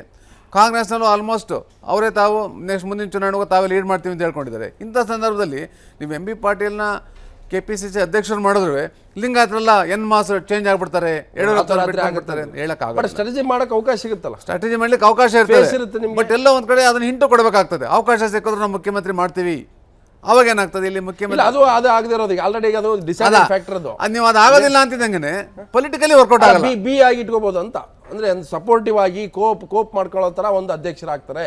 ಅದಿದ್ದೇ ಇರ್ತದೆ ಈ ಹಂತದಲ್ಲಿ, ಅದಿದ್ದೇ ಇರ್ತದೆ ಯಾವತ್ತೂ. ಆದ್ರೆ ನಿಮಗೆ ರಾಜಕೀಯವಾಗಿ ಲಾಭ ಪಡಿಬೇಕು, ಮತದಾರರ ಹತ್ರ ಹೋದಾಗ ಪೊಲಿಟಿಕಲ್ ಗೇನ್ ಆಗಬೇಕು, ನೀವು ಅನೌನ್ಸ್ ಮಾಡಬೇಕಾಗ್ತದೆ. ಈಗ ಅದಾಗೋದಿಲ್ಲ. ಯಾಕೆಂದ್ರೆ ಈಗ ಸಿದ್ದರಾಮಯ್ಯನವರೇ ಮುಖ್ಯಮಂತ್ರಿಯಾಗಿ ಅವರೇ ತಾವು ಲೀಡ್ ಮಾಡ್ತೀವಿ ಅಂತ ಹೇಳಿರೋದ್ರಿಂದ ಸಹಜವಾಗಿ ಲೀಡ್ ಮಾಡಿ, ಯಾರೇ ಮುಖ್ಯಮಂತ್ರಿ ಇದ್ರು ಅವರೇ ಲೀಡ್ ಮಾಡೋದು. ಅದ್ರ ಬಗ್ಗೆ ಏನು ಯಾರೇ ಪಕ್ಷದ ಅಧ್ಯಕ್ಷ ಅವರು 5 ಜನ ಓದಿ ಅಧಿಕಾರಕ್ಕೆ ಬಂದ್ರು, ಆದ್ರೆ ಅವರೇ ಲೀಡ್ ಮಾಡೋ ಸೋತು ಪಕ್ಷದೊಳಗಡೆ ಅಥವಾ ನಿಮ್ಮ ಪಬ್ಲಿಕ್ ಕನ್ಸಂಪ್ಷನ್ಗೆ ನಾವು ಎಲ್ಲರನ್ನೂ ಯಾರನ್ನೂ ನೆಗ್ಲೆಕ್ಟ್ ಮಾಡಿಲ್ಲ. ಇಂಥ ಆರೋಪಗಳಿಂದ ತಪ್ಪಿಸ್ಕೊಳ್ಲಿಕ್ಕೆ ಇಟ್ಸ್ ಎ ಬೆಸ್ಟ್ ಅಂದ್ರೆ ವೋಟ್ ಬ್ಯಾಂಕ್ ಇಂಟ್ಯಾಕ್ಟ್ ಆಗಿ ಇಟ್ಕೊಳ್ಳೋಕ್ಕೂ ಒಂದು ಅವಕಾಶ ಸಿಗಬಹುದು. ಬೆಸ್ಟ್ ಚಾಯ್ಸ್ ಇದೆ ಅದು ಒಂದು ಒಳ್ಳೆ ಚಾಯ್ಸ್ ಇದೆ. ಅಂದ್ರೆ ಈಗಿರೋ ಒಂದು ಇನ್ನರ್ ಇನ್ಫಾರ್ಮೇಶನ್ ಪ್ರಕಾರ ಸಿದ್ದರಾಮಯ್ಯ ಅವರಿಗೆ ಎಂ ಬಿ ಪಾಟೀಲ್ ಮೇಲೆ ಆಸಕ್ತಿ ಇದೆ ಅಂತ, ಅಂದ್ರೆ ಅವ್ರನ್ನ ಸ್ವಲ್ಪ ನನಗೆ ಡೌಟ್ ಇದೆ. ಪೊಲಿಟಿಕಲ್ ಸರ್ಕಲ್ ಅಲ್ಲಿ ಏನಾಗ್ತದೆ, ಸಿದ್ದರಾಮಯ್ಯನವ್ರಿಗೆ ಹೆಚ್ಚಿಗೆ ಒಲವಿರ್ತಕ್ಕಂಥದ್ದು SR ಪಾಟೀಲ್, ಅದು ಬಿಟ್ಟರೆ ಅಪ್ಪಾಜಿ ನಾಡಗೌಡರು. ಯಾಕೆ ಅಂದ್ರೆ ಯಾವುದೇ ಒಬ್ಬ ಮುಖ್ಯಮಂತ್ರಿ, ನೀವು SM ಕೃಷ್ಣ ಆದಲ್ಲ ನೋಡಿ, ಅಲ್ಲ ರತ್ನವರು ಮಾಡಿದ್ರು, ಯಾತಕ್ ಮಾಡ್ಕೊಂಡ್ರು? ಯಾವುದೋ ಹಾರ್ಮ್ಫುಲ್ ಅಲ್ಲ, ಹೆಚ್ಚಿಗೆ ನಮಗೆ ಗುದ್ದಾಟ ಇರಬಾರ್ದು. ಇಲ್ಲಿ ಮುಖ್ಯಮಂತ್ರಿ ಆದವ್ರಿಗೆ ಅದು ಚುನಾವಣಾ ಇನ್ನೊಂದು ಇರಲೇಬಾರ್ದು, ಅದು ಚುನಾವಣಾ ವರ್ಷ ಇದು ಇರಲೇಬಾರ್ದು. ಎಂ ಬಿ ಪಾಟೀಲ್ ಏನೇ ಅಲ್ಲಿ ಪ್ರಬಲ ಆಸೆ ಇರ್ತದೆ, ಯುವಕ, ಜೊತೆಗೆ ಎಲ್ಲದಕ್ಕಿಂತ ಪೊಲಿಟಿಕಲಿ ಫ್ಯಾಮಿಲಿ ಬಂದಿರ್ತಕ್ಕಂಥವ್ರು, ಮೂಲ ಕಾಂಗ್ರೆಸ್ನಲ್ಲೇ ಇದ್ದಂತಕ್ಕಂಥವ್ರು, ಎಲ್ಲ ಒಂದು ಕಡೆ ಅವ್ರಿಗೆ. ಆಮೇಲೆ ಬೇರೆ ಬೇರೆ ಅವರಿಗೆ ಸ್ವಲ್ಪ ಒತ್ತಾಸೆ ಇದೆ. ಕಾಂಗ್ರೆಸ್ನಲ್ಲಿರ್ತಕ್ಕಂಥ, ದೆಹಲಿ ಮಟ್ಟದಲ್ಲಿರ್ತಕ್ಕಂಥ ಕೆಲವು ಮುಖಂಡರು ಸಹ ಎಂ ಬಿ ಪಾಟೀಲ್ನ ಮಾಡಬೇಕು ಅನ್ನೋ ಒಂದು ಒತ್ತಾಸೆ ಇದೆ. ಅದು ಸಿದ್ದರಾಮಯ್ಯನವ್ರಿಗಿಂತಲೂ ಜಾಸ್ತಿ ಬೇರೆಯವ್ರಿಗೆ ಇರೋದ್ರಿಂದ ಅದು ಸಹಜವಾಗಿ ಸಿದ್ದರಾಮಯ್ಯನವ್ರು ಒಪ್ಪೋದಿಲ್ಲ. ಎಲ್ಲಿ ಪವರ್ ಸೆಂಟರ್ ಬೆಳೀತಾರೋ ಅನ್ನೋ ಕಾರಣ SR ಪಾಟೀಲ್ಗೆ ಅವಕಾಶಗಳು, SR ಪಾಟೀಲ್ ಸಿದ್ದರಾಮಯ್ಯನವರು ಕೊಟ್ಟರೆ SR ಪಾಟೀಲ್ ಕೊಡ್ಬೋದು. ಯಾಕಂದ್ರೆ ಅದು ಉತ್ತರ ಕರ್ನಾಟಕ ಲಿಂಗಾಯತ ಕಾಂಬಿನೇಷನ್ ಆಗ್ತದೆ. ಅದು ಬೇಡ ಅಂತಂದ್ರೆ ಅಪ್ಪಾಜಿ ನಾಡಗೌಡರು ಇದ್ದಾರೆ ಶಾಸಕರು, ಅವ್ರಿಗೆ ಸಿಗುವಂಥ ಅವಕಾಶ ಸಿಗ್ತದೆ. ಯಾಕಂದ್ರೆ ಸೌಮ್ಯ ಸ್ವಭಾವದವ್ರು ಇವರಲ್ಲ, ಇವ್ರು ಯಾರು ಫೈಟಿಂಗ್ ನೇಚರ್ನವರಲ್ಲ. ಬಟ್ ಆಕಾಂಕ್ಷಿಗಳು ಅನ್ನೋದ್ರಲ್ಲಿ ಎಂ ಬಿ ಪಾಟೀಲ್ಗೆ ದೊಡ್ಡ ಪ್ರಮಾಣದ ಇದಿದೆ, ದೊಡ್ಡ ಪ್ರಮಾಣದಲ್ಲಿದೆ. ಇರೋದ್ರಲ್ಲಿ best choice even compare to SR Patil and Appaji ನಾಡಗೌಡರ Patil, M B Patil best choice. But ನೀವು ಅದೇ ಕಾಂಬಿನೇಷನ್ ಮಾಡೋದಾದ್ರೆ SR ಪಾಟೀಲ್ ಕೋಆಪರೇಟಿವ್ ಮೂವ್ಮೆಂಟ್, ಅದು ಕೋಪರೇಟಿವ್ ಅವರು ಸೌಮ್ಯ ಸ್ವಭಾವ ಅಲ್ಲ ಇವ್ರಿಗೆ ಕೋಪರೇಟಿವ್ ಆಗುತ್ತೆ ಅಂತ ಸಿದ್ದರಾಮಯ್ಯರಿಗೆ ಆಗೋದಿಲ್ಲ. ಅವರು ಈ ಅಡ್ಜಸ್ಟ್ಮೆಂಟ್ ಪಾಲಿಟಿಕ್ಸ್ ಆಗೋದಿಲ್ಲ ಇಲ್ಲಿ. ಈಗ ನೀವೇನಿದ್ರು ಪಕ್ಷ ಕಟ್ಟಬೇಕು, ಫೈಟಿಂಗ್ ಮಾಡ್ಬೇಕು. ಅಲ್ಲ ಪಕ್ಷ ಕಟ್ಟಕ್ಕೆ ನಾನೇ ಇದೀನಲ್ಲ ಅಂತ ಸಿದ್ದರಾಮಯ್ಯ ಏನಿದ್ರು ಪಾರ್ಟಿಲಿ ಚುನಾವಣೆ ನನ್ನ ಜವಾಬ್ದಾರಿ, ಇಲ್ಲಿ ಕ್ಯಾಂಡಿಡೇಟ್ ನನ್ನ ಜವಾಬ್ದಾರಿ, ಆದ್ರೆ ಪ್ರತಿಯೊಂದು ಚುನಾವಣೆಗೆ ಬೇಕಾದ ಎಲ್ಲ ಎಲ್ಲವೂ ಕೂಡ ನನ್ನ ಜವಾಬ್ದಾರಿ ಅಂತ ಹೇಳ್ತಾರೆ. ಆದ್ರೂ ಪಕ್ಷದ ಅಧ್ಯಕ್ಷರಿಗೆ ಅವ್ರದೇ ಆದ ಒಂದು ಇದಿರ್ತದೆ. ಅದರಲ್ಲಿ ವಿಶೇಷವಾಗಿ Congress A form B form ಎಲ್ಲ ಒಂದು ಅವ್ರ ಕೈಲೇ ಇರ್ತದೆ ಅದು. ಸೊ ಹಾಗಾಗಿ ಏನಾಗ್ತದೆ, ಇಲ್ಲಾಂದ್ರೆ ಏನಾಗ್ಬಿಡ್ತದೆ, ಒನ್ ವೇ ಆಗ್ಬಿಡ್ತದೆ. ನೀವು ಟಿಕೆಟ್ ಹಂಚಿಕೆ ಮತ್ತೊಂದು ಎಲ್ಲ ಏನಾಗ್ಬಿಡ್ತದೆ, ಮೊದಲೇ ಅದು ನಿರ್ಧಾರ ಆಗೋಗ್ಬಿಡ್ತದೆ. ಕರೆಕ್ಟ್. ಲೆಜಿಸ್ಲೇಟಿವ್ ಪಾರ್ಟಿ ತೀರ್ಮಾನ ಅಂತ ಹೇಳ್ತಾರೆ. ಅದು ಲೆಜಿಸ್ಲೇಟಿವ್ ಪಾರ್ಟಿ ಕಂಪೋಸಿಷನ್ ಹೇಗೆ ಬರ್ತದೆ ಅನ್ನೋದು ಮೊದಲೇ ತೀರ್ಮಾನ ಆದ್ರೆ ನಿಮಗೆ ಹಾಗಾದ್ರೆ ಆಗ SR ಪಾಟೀಲ್ ಅಂಶಗಳನ್ನು ನೋಡ್ಕೊಂಬೇಡ. ನೀವು ಹೇಳೋ ಪ್ರಕಾರ SR ಪಾಟೀಲ್ ಅವರ ಚಾನ್ಸಸ್ಸೇ ಜಾಸ್ತಿ ಅನ್ನೋ ಆದರೆ SR ಪಾಟೀಲ್ಗೆ ಇರ್ತಕ್ಕಂಥ ಕ್ಯಾರೆಕ್ಟರ್ಸ್ಗಳೇನು ಪ್ಲಸ್ ಮೈನಸ್ ನೋಡ್ಕೊಂಬೇಡ. ಸೊ SR ಪಾಟೀಲ್ ಅವರು ಯಾವಾಗಲೂ ಕೂಡ ಎಲ್ಲರ ಜೊತೆಗೆ ಕೂಡಿ ಬಾಳೋ ಗುಣದ ನಾಯಕ. ಅಂದರೆ ಒಂದು ರೀತಿ ಅಜಾತ್ ಶತ್ರು. BJP ಕಾಂಗ್ರೆಸ್ ಇರ್ಬೋದು, ಮತ್ತು ಲಿಂಗಾಯತರಲ್ಲಿ ಇರ್ತಕ್ಕಂಥ ಒಳಪಂಗಡಗಳಿರ್ಬೋದು, ಪಕ್ಷದ ಒಳಗಡೆ ಇರ್ಬೋದು, ಹೊರಗಡೆ ಇರ್ಬೋದು, ಒಂದು okay acceptable face. So Reddy ಲಿಂಗಾಯತರಾದರೂ ಎಲ್ಲ ಒಳಪಂಗಡಗಳ ಜೊತೆಗೆ ಉತ್ತಮ ಬಾಂಧವ್ಯನ ಇಟ್ಕೊಂಡಿದ್ದಾರೆ. ಹಿಂದೆ ವಿಧಾನ ಪರಿಷತ್ನಲ್ಲಿ ಸಭಾನಾಯಕರಾಗಿದ್ದರು, ಮಂತ್ರಿ ಆಗಿದ್ದರು, ಈಗ ಅವರು ಹೊರಗಿದ್ದಾರೆ. ಚುನಾವಣಾ ವರ್ಷಕ್ಕೆ ಹೇಳಿ ಮಾಡಿಸಿದ ಅಧ್ಯಕ್ಷ ಅಂತೂ ಆಗಲ್ಲ. ಯಾಕಂದರೆ ಅದು ಏನಾದರೂ ಸಿದ್ದರಾಮಯ್ಯ CM ಅನ್ನೋ ಕಾರಣಕ್ಕೆ ಅವ್ರ ಜೊತೆಗೆ ಒಂದು ಹೊಂದಾಣಿಕೆಯಿಂದ ಅಧ್ಯಕ್ಷರಾಗಿ ಕೆಲಸ ಮಾಡ್ಬೋದು ಹೊರತು ಈ ಒಂದು ಚುನಾವಣೆ ನನ್ನ ನಾಯಕತ್ವದಲ್ಲಿ ನಾನು ಮಾಡ್ತೀನಿ, ನಾನು ಗೆಲ್ಲಿಸ್ತೀನಿ ಆ ಥರದ ಅಧ್ಯಕ್ಷ ಅದು ಸೆಟ್ ಆಗಲ್ಲ ಅನ್ನುವಂಥದ್ದು. ಹಾಗಂತ ಸಿದ್ದರಾಮಯ್ಯ ಮತ್ತು ಹೈಕಮಾಂಡ್ ನಿರ್ಣಯ ಇಲ್ಲಿ ಅಂತಿಮ ಆಗುತ್ತೆ. ಸೊ ಇಲ್ಲಿ ಯಾರು ಅಧ್ಯಕ್ಷರಾಗಬೇಕನ್ನೋ ತೀರ್ಮಾನ ಕೈಗೊಳ್ಳೋರ ಮೇಲೆ ಅದು ನಿರ್ಧಾರ ಆಗುತ್ತೆ. ಆ ಕಾರಣಕ್ಕಾಗಿ SR ಪಾಟೀಲ್ ಅವರು ಸದ್ಯದ ಈ ಒಂದು ನಾಯಕತ್ವವನ್ನು ನಿಭಾಯಿಸುವ ಶಕ್ತಿ ಇಲ್ಲ ಅಂತ ನಾವು ತೀರ್ಮಾನಕ್ಕೆ ಬರದೇ ಇದ್ದರೂ ಕೂಡ, ಆದರೆ ಈಗ ಹೈಕಮಾಂಡ್ ಮತ್ತು ಸಿದ್ದರಾಮಯ್ಯ ಏನು ಮಾಡ್ತಾರೆ ಅನ್ನೋದು ಇಂಪಾರ್ಟೆಂಟ್. ಈಗಿರೋ ಮಾಹಿತಿ ಅಂತೆ ಸಿದ್ದರಾಮಯ್ಯಗೆ ಪಾಟೀಲ್ ಮೇಲೆ ಆಸಕ್ತಿ ಇದೆ. ನೀವು ಹೇಳಿದ್ರಲ್ಲ, ನಾವು ಅದು ಇದೆ ಪಾಯಿಂಟು. ಬಟ್ SR ಪಾಟೀಲ್ ಅವ್ರ ಮೇಲೆ ಭಾಳ ಆಸಕ್ತಿ ಇದೆ ಅನ್ನುವಂಥ ಒಂದು ಮಾಹಿತಿ ಇದೆ. ಮೊನ್ನೆ ಹೈಕಮಾಂಡ್ ಜೊತೆಗೂ ಕೂಡ ಒಂದು ಪ್ರಸ್ತಾವ ಬಂದಿದೆ, ಚರ್ಚೆ ಆಗಿದೆ ಅನ್ನುವಂಥದ್ದು. CM ಆಗಿರೋರು 2 ಅಧಿಕಾರ ಕೇಂದ್ರ ಬಯಸೋದಿಲ್ಲ. ಅಂದರೆ ಈಗ ಅವರು ಸೆಕೆಂಡು ಸೆಕೆಂಡ್ ಪವರ್ ಸೆಂಟ್ರು. ಹೀಗಾಗಿ ಹೇಳಿದಂತೆ ಕೇಳೋ ಅಧ್ಯಕ್ಷರಾಗುವ ಸಾಧ್ಯತೆ. ಯಾಕಂದರೆ ಸಿದ್ದರಾಮಯ್ಯ ಅವರಿಗೆ ಪವರ್ಫುಲ್ ಆಗಿದ್ದಾರೆ, 2 ಸೀಟ್ ಗೆದ್ದಿದ್ದಾರೆ. ಅಷ್ಟೇ ಅಲ್ಲ, ಮತ್ತು BJPಯ ಎಲ್ಲ ಏನು ವೇವು ಅಲೆ ಗಿಲೆ ಅಂತೆಲ್ಲ ಹೇಳಿದರು ಮೋದಿ, ಯಡಿಯೂರಪ್ಪ ಲಿಂಗಾಯತ್ ವೋಟ್ ಬ್ಯಾಂಕನ್ನ ಫುಲ್ ಒಮ್ಮಿಗೆ ಶಿಫ್ಟ್ ಮಾಡಿಬಿಡ್ತಾರೆ. ಇಂಥ ಸಂದರ್ಭದಲ್ಲೂ ಕೂಡ ಸಿದ್ದರಾಮಯ್ಯ 2 ಸೀಟ್ ಗೆದ್ದಿರೋದ್ರಿಂದ ಈಗ ಅವರು 2ನೇ ಸೆಂಟ್ರನ್ನ ಬಯಸಲ್ಲ, ಮತ್ತು ಅವ್ರು ಹೇಳಿದಂಥವರೇ ಅಧ್ಯಕ್ಷರಾಗಬೇಕು ಅಂತ ಬಯಸ್ತಾರೆ. ಅದು ಸಹಜ. ಅದು ನನ್ನ ನೇತೃತ್ವದಲ್ಲಿ ಚುನಾವಣೆ ಎಂದು ಈಗಾಗಲೇ CM ಹೇಳಿರೋದ್ರಿಂದ ಸೊ ಅವರಿಗೆ ಸೂಟೇಬಲ್ ಆಗುವಂಥ ನಾಯಕ SR ಪಾಟೀಲ್ ಅನ್ನುವಂಥದ್ದು ಒಂದು. ಆಗ ಚುನಾವಣಾ ರಣತಂತ್ರ, ತಂತ್ರಕ್ಕೆ ಪ್ರತಿತಂತ್ರ ಎಲ್ಲವೂ ಕೂಡ CM ಅವರ ಕೈಯಲ್ಲಿರುತ್ತೆ, ಅವ್ರ ಟೀಮಲ್ಲೇ ಇರುತ್ತೆ, ಅಥವಾ ಒಟ್ಟಿಗೆ ಕೂತ್ಕೊಂಡು ಮಾಡ್ಬೋದು. SR ಪಾಟೀಲ್ನ ಕ್ಯಾರೆಕ್ಟರ್ಗಳು ಒಂದು ಸಲ ನೋಡ್ಕೊಂಬಂದ್ವಿ. ಸೊ SR ಪಾಟೀಲ್ ಚುನಾವಣಾ ನಾಯಕತ್ವ ಅಥವಾ ಯುದ್ಧದ ನಾಯಕ ಅಲ್ಲ, ಆದರೆ ಯುದ್ಧಕ್ಕೆ ಬೇಕಾದಂಥ ಮದ್ದುಗುಂಡು ಸಪ್ಲೈ ಮಾಡಿ ಸಿದ್ದರಾಮಯ್ಯ ಅವರ ಏನು ಕಮಾಂಡರ್ ಇದ್ದಾರೆ ಆ ಕಮಾಂಡರ್ ಚೀಫ್ಗೆ ಸಪ್ಲೈ ಮಾಡ್ತಕ್ಕಂಥ ಒಬ್ಬ ನಾಯಕ ಆಗ್ಬೋದು, ಅಧ್ಯಕ್ಷ ಆಗ್ಬೋದು. ಇಲ್ಲ ನೋಡಿ, ನಿಮಗೆ ಪಕ್ಷದ ಅಧ್ಯಕ್ಷರು ಮಾಡಬೇಕಾದ್ರೆ ಒಂದು 2-3 ಅಂಶಗಳು ಬೇಕಾಗ್ತದೆ. ನಿಮಗೆ ಒಂದು ಫೇಸ್ ವ್ಯಾಲ್ಯೂ ಬೇಕಾಗ್ತದೆ. ಇಲ್ಲ ನಿಮ್ಗೆ ಯಾವ್ದಾದ್ರು ಮತಗಳನ್ನ ತಂದು ಕೊಡಬೇಕು, ಅದನ್ನು ಎಳೆಯುವಂಥ ಒಂದು. ಇಲ್ಲಿ SR ಪಾಟೀಲ್ ಸಮಸ್ಯೆ ಅಂದರೆ ವ್ಯಕ್ತಿಗತವಾಗಿ ಭಾಳ ಒಳ್ಳೆ ಮನುಷ್ಯ. ರಾಜಕೀಯವಾಗೂ ಸಹ ಅವರೆಲ್ಲೂ ಹೆಸರು ಕೆಡಿಸ್ಕೊಂಡಿಲ್ಲ. ಸಹಕಾರ ಚಳವಳಿಯಿಂದ ಬಂದಿರತಕ್ಕಂಥವ್ರು, ಜೊತೆಗೆ ಮಂತ್ರಿಗಳಾಗಿ ವಿಧಾನ ಪರಿಷತ್ನಲ್ಲಿ 16 ವರ್ಷಗಳ ಕಾಲ ಕೆಲಸ ಮಾಡಿರತಕ್ಕಂಥವ್ರು. ಅನುಭವ ಇದ್ರೂ ಏನಾಗ್ತದೆ, ಪಕ್ಷದ ಸಂಘಟನೆಯಲ್ಲಿ ಅವರು ಗೆದ್ದವರಲ್ಲ, ಅವರು ಪಕ್ಷದ ಸಂಘಟನೆಯಲ್ಲಿ ಅವರು ತಮ್ಮನ್ನು ತಾವು ಹೆಚ್ಚಿಗೆ ಗುರುತಿಸ್ಕೊಂಡಿಲ್ಲ. ಸಂಘಟನಾ ಕಾರ್ಯ ಹೋದವರಲ್ಲ ಅವರು. ಸರ್ಕಾರ ನಡೆಸೋದು ಬೇರೆ, ಮಂತ್ರಿಯಾಗಿ ಕೆಲಸ ಮಾಡೋದು ಬೇರೆ, ಆದರೆ ಪಕ್ಷದ ಅಧ್ಯಕ್ಷ ಕೆಲಸ ಮಾಡಿದ್ದಾರೆ. It's a big challenge. ಯಾಕಂದ್ರೆ ನೀವು ಎಲ್ರಿಗೂ ಅಲ್ಲಿ ಉತ್ತರ ಕೊಡಬೇಕಾಗ್ತದೆ, ಎಲ್ಲರ ಹಿತನೂ ಕಾಪಾಡಬೇಕಾಗ್ತದೆ. ಜನರದಲ್ಲಿ ಫಸ್ಟ್ ಕಾರ್ಯಕರ್ತರು, ಅದರಲ್ಲೂ ಕಾಂಗ್ರೆಸ್ ಪಾರ್ಟಿನಲ್ಲಿ ಕುತ್ತಿಗೆ ಪೆಟ್ಟಿ ಕೈ ಹಾಕೋರು ಜಾಸ್ತಿ ಇರ್ತಾರೆ. ಪಕ್ಷದ ಅಧ್ಯಕ್ಷರಾಗಿ ಪಕ್ಷದ ಕಚೇರಿ ಒಳಗೋಲಿಕ್ಕೂ ಎಂಟದೇ ಬೇಕಾಗುತ್ತೆ. ಅಷ್ಟು ಸುಲಭ ಅಲ್ಲ ಅದು ಕಾಂಗ್ರೆಸ್ ಪಾರ್ಟಿನಲ್ಲಿ. ಎಲ್ಲ ಇವ್ರಿಗೆ ಈ ಥರದ್ದು ದಾವಣಗೆರೆ ನಾಮಿನೇಷನ್ ಹಾಕಕ್ಕಿಂತ 5 ನಿಮಿಷ ಇದು ಕಾಂಗ್ರೆಸ್ ನಾಮಿನೇಷನ್ ಹಾಕಲ್ಲ. ಹೌದೌದು ಆ ಲೆವೆಲ್ಗಿದೆ. ಹೌದೌದು. ಸಿದ್ದರಾಮಯ್ಯನವರು ಕಾಂಗ್ರೆಸ್ ಪಕ್ಷ ಸೇರಿದ್ರು ಪಕ್ಷದ ಕಚೇರಿಗೆ ಹೋಗೋದು ವಾರದಲ್ಲಿ ಅಷ್ಟು ಸುಲಭ ಇರಲಿಲ್ಲ. ಹೌದು, ಅವರು ನಿಧಾನಕ್ಕೆ ಅದನ್ನು ಹಂತವಾಗಿ ಒಳಗೋಲಿಕ್ಕೆ ಇದು ಮಾಡ್ಬೇಕಾಗ್ತದ್ದು. ಒಂದೇ ಸಲ ಹೋಗಲ್ಲಿ ಕುತ್ಕೊಳ್ಳಿಕ್ಕೆ ಆಗಲಿಲ್ಲ, ಅಲ್ಲಿ ಅಷ್ಟು ಪೈಪೋಟಿ ಇರ್ತದೆ. ಹಾಗಾಗಿ SR ಪಾಟೀಲರು ನೇರ ಹೇಳಬೇಕು ಅಂದರೆ ರಬ್ಬರ್ ಸ್ಟಾಂಪ್ ಆಗ್ಬೋದೇ ಹೊರತು ಮುಖ್ಯಮಂತ್ರಿಗಳ ಪಕ್ಷ ಅಧ್ಯಕ್ಷ ಸ್ಥಾನಕ್ಕೆ ಪ್ರಬಲ ಅಧ್ಯಕ್ಷ ಸ್ಥಾನ ಆಗೋದಿಲ್ಲ. ಬಟ್ ಏನಾಗ್ತದೆ, ಅಲ್ಲ ಪಕ್ಷ ಮತ್ತು ಸರ್ಕಾರ ಒಬ್ಬರ ಕೈಲಿ ಸೆಂಟ್ರಲೈಸ್ ಆಗ್ತದೆ. ಸೊ ಅವರು ಟಿಕೆಟ್ ವಿಚಾರದಲ್ಲಿರ್ಬೋದು, ಪ್ರತಿಪಕ್ಷಗಳ ಜೊತೆ ಗುದ್ದಾಡ್ತಲಿರ್ಬೋದು. ಆಮೇಲೆ ಎಲ್ಲದಕ್ಕಿಂತ ಉತ್ತಮ ವಾಗ್ಮಿನೂ ಅಲ್ಲ ಅವರು, ಅದು ಒಂದು ಅವ್ರಿಗೆ ಹೇಳ್ತಾರೆ. ಬಟ್ ಎಲ್ಲಾ ರೀತಿಯಿಂದಲೂ ಸೂಟೇಬಲ್ ಅಲ್ಲದೇ ಇದ್ರು ಕೂಡ ಸಿದ್ದರಾಮಯ್ಯ ಹೈಕಮಾಂಡ್ ತೆಗೆದುಕೊಳ್ಳೋ ತೀರ್ಮಾನ ಮುಖ್ಯಮಂತ್ರಿಗಳ ಜೊತೆ ಹೊಂದ್ಕೊಂಡೋಗೋ ವಿಚಾರದಲ್ಲಿ ಬೆಸ್ಟ್ ಕ್ಯಾಂಡಿಡೇಟ್. ಎಸ್, ನೆಕ್ಸ್ಟ್ ಮುನಿಯಪ್ಪರದ ಒಂದು ಪಾಯಿಂಟ್ ನೋಡ್ಕೊಂಬರೋಣ. KH ಮುನಿಯಪ್ಪ ಕೂಡ ಕೊನೆಗಳಿಗೆ ನಮ್ದೊಂದಿಲ್ಲ ಅಂತ ಟವಲ್ ಹಾಕ್ಬಿಟ್ಟಿದ್ದಾರೆ. ಸೊ ಒಂದ್ಸಲ ಅವ್ರದ್ದು ಪಾಯಿಂಟ್ ನೋಡ್ಕೊಂಬರೋಣ. ಸೊ ಅಡ್ಡೇಟ್ನಲ್ಲ ನೊಂದೊಂದು ಗುಡ್ಡೇಟ್ ಅನ್ನೋ ಧೋರಣೆಯನ್ನು ಮುನಿಯಪ್ಪನವರು ಈಗಾಗಲೇ 2-3 ಬಾರಿ ಪದೇ ಹೇಳ್ತಾ ಇದ್ದಾರೆ. ಅವರು ಹೇಳ್ತಾ ಇದ್ದಾರೆ, ನೀವೇ ಕೇಳ್ತಾ ಇದ್ದೀರಿ, ಅದಕ್ಕೆ ನಾನು ಹೇಳ್ತಾ ಇದ್ದೀನಿ ಅಂತೇಳಿ. ಅವ್ರಿಗೆ ಆಸೆ ಇದ್ದಂಗಿಲ್ಲ. ಆದರೆ ಪರಮೇಶ್ವರು ಅಥವಾ ಬೇರೆ ಯಾರಾದರೂ ಬದಲಾವಣೆ ಆದರೆ ಖುಷಿ ಇರ್ಬೋದು ಅವರಿಗೆ.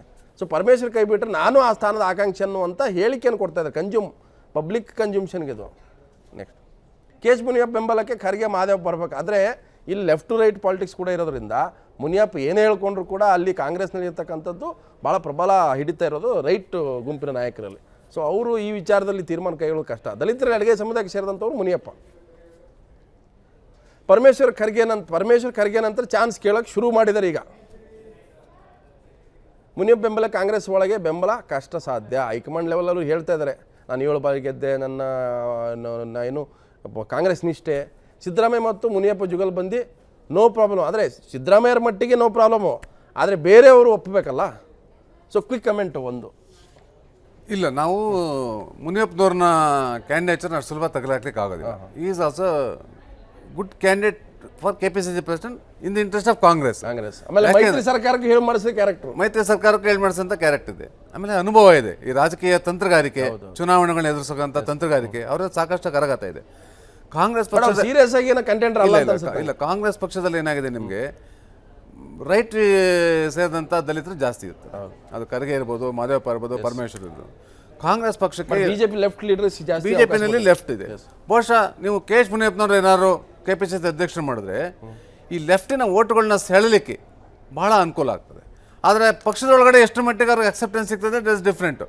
ಆದರೆ ಪಕ್ಷಕ್ಕಂತೂ ಅನುಕೂಲ. ಅಡ್ಡೇಟ್ ಗುಡ್ಡೇಟ್ ಹೊಡಿತಾರಂತ ಇಲ್ಲ, ಒಂದೊಂದ್ಸಲ ಇದೇನಾಗ್ತದೆ, ಇಲ್ಲಿ 2 ಮೆಸೇಜ್ ಕೊಡ್ಬೋದು ನೀವು ಮುನಿಯಪ್ಪನವ್ರು ಮಾಡೋದ್ರಿಂದ. ದಲಿತರನ್ನ ಪರಮೇಶ್ವರನ್ನ ತೆಗೆದು ರೀಪ್ಲೇಸ್ ಮಾಡಿದ್ರು ನಾವು ದಲಿತರಿಗೆ ಆದ್ಯತೆ ಕೊಟ್ಟಿದ್ದೀವಿ ಅಂತ ಹೇಳ್ದಂಗೆ ಆಗ್ತದೆ. ಜೊತೆಗೆ ಎಡಗೈ ಗುಂಪಿನವ್ರಿಗೂ ನೀವು ಮೆಸೇಜ್ ಕೊಟ್ಟಂಗೆ. ಅದು ಬಿಜೆಪಿಗೆ ಏನಾಗಿದೆ, ಮೇಜರ್ ಅಡ್ವಾಂಟೇಜ್ ಈ ರಿಫ್ಟ್ ಇದೆಯಲ್ಲ, ಲೆಫ್ಟ್ ರೈಟ್. ಬಿಜೆಪಿ ಕಳೆದ ಚುನಾವಣೆಯಲ್ಲ ಸಾಕಷ್ಟು ಬೆನಿಫಿಟ್ ಮಾಡ್ಕೊಂಡು ಲಾಭ ತೊಗೊಂಡು ಅದನ್ನ ಹೊಡಿಬೇಕು ಅಂತ ಹೇಳಿದ್ರೆ ಬಹುಶಃ ನೀವು KH ಮುನಿಯಪ್ಪನವ್ರನ್ನ ಮುಂತಂದ್ರೆ ಪಕ್ಷಕ್ಕೆ ಅನುಕೂಲ ಆಗ್ಬೋದು. ಆದ್ರೆ ಎಷ್ಟು ಮಟ್ಟಿಗೆ ಬೇರೆ ಲೀಡರ್ಸ್ ಹೋಗ್ತಾರೆ. ಕಳೆದ 2013 ಚುನಾವಣೆಯಲ್ಲಿ ರಿಸರ್ವ್ ಕಾನ್ಸ್ಟಿಟ್ಯೂನ್ಸಿಯಲ್ಲಿ ಕಾಂಗ್ರೆಸ್ 34 ಸೀಟ್ ಗೆದ್ದಿದೆ. ಅದ್ರ ಹಿಂದೆ ಬಿಜೆಪಿ 27 ಸೀಟ್ ಗೆದ್ದಿತ್ತು. ಅಂದರೆ ಅದು ಒಮ್ಮೆಗೆ ಡೌನ್ ಆಗ್ಬಿಡ್ತು. ಸೊ ಅದು ಎಲ್ಲ ಒಂದು ಕಡೆ ಹಿಂದೋದು. ಒಂದು ಲಾಸ್ಟಿಗೆ CM ಅವರೊಂದು ಪಾಯಿಂಟ್ಸ್ಗಳು ನೋಡ್ಕೊಂಡು ನಾನು ಡಿಸ್ಕಷನ್ ಮುಗಿಸ್ತೀನಿ. ಸಿದ್ದರಾಮಯ್ಯ ಅವರ ಪಾಯಿಂಟ್ಸ್ಗಳು, ನನ್ನ ನಾಯಕತ್ವದಲ್ಲಿ ಚುನಾವಣೆ ಎಂದಿರುವಾಗ ಇನ್ನೊಂದು ಅಧಿಕಾರ ಕೇಂದ್ರ ಸ್ಥಾಪನೆಗೆ ಅವರು ಒಪ್ಪಲ್ಲ. ಈಗಾಗಲೇ ಅದನ್ನು ಸ್ಪಷ್ಟಪಡಿಸಿದ್ದಾರೆ. ಹೈಕಮಾಂಡ್ ಹೊಸಬರಂತಂದ್ರು ಸಿದ್ದರಾಮಯ್ಯ ಮಾತಿಗೆ ಭಾರಿ ಮನ್ನಣೆ. ಯಾರೇ ತಂದರೂ ಕೂಡ ಸಿದ್ದರಾಮಯ್ಯ ಹೇಳಿದವರನ್ನ ತರಬೇಕಾಗುತ್ತೆ. ಯಾಕಂದ್ರೆ ಸಿದ್ದರಾಮಯ್ಯ ಅವರೇ ತಮಗೆ ಬೇಕಾದವ್ರನ್ನ ಮಾಡ್ಕೊಳ್ಳೋ ಸ್ಥಿತಿಯಲ್ಲಿದ್ದಾರೆ. ಹೊಸ ಅಧ್ಯಕ್ಷರ ಆಯ್ಕೆ ದಿಗ್ವಿಜಯ್ ಸಿಂಗ್, ಖರ್ಗೆ ಮತ್ತು ಸಿದ್ದರಾಮಯ್ಯ ಅಭಿಪ್ರಾಯಕ್ಕೆ ಭಾಳ ಮಹತ್ವ ಇರುತ್ತಿಲ್ಲ. ನಂಜನಗೂಡು ಗುಂಡ್ಲುಪೇಟೆ ಉಪಚುನಾವಣೆ ಗೆದ್ದಿರೋದ್ರಿಂದ ಸದ್ಯಕ್ಕೆ ಸಿದ್ದರಾಮಯ್ಯ ಅವರ ಕೈ ಮೇಲಾಗಿದೆ. ಎಲ್ಲ ಅಸಮಾಧಾನಗಳಿಗೆ ಅವರು ಬ್ರೇಕ್ ಹಾಕಿದ್ದಾರೆ. ಈಗ ಅವರೇ ನಾಯಕತ್ವ ನಾನು ಹೇಳ್ದಂಗೆ ನಡೆಯುತ್ತೆ ಅನ್ನೋ ರೀತಿಯಲ್ಲಿದ್ದಾರೆ.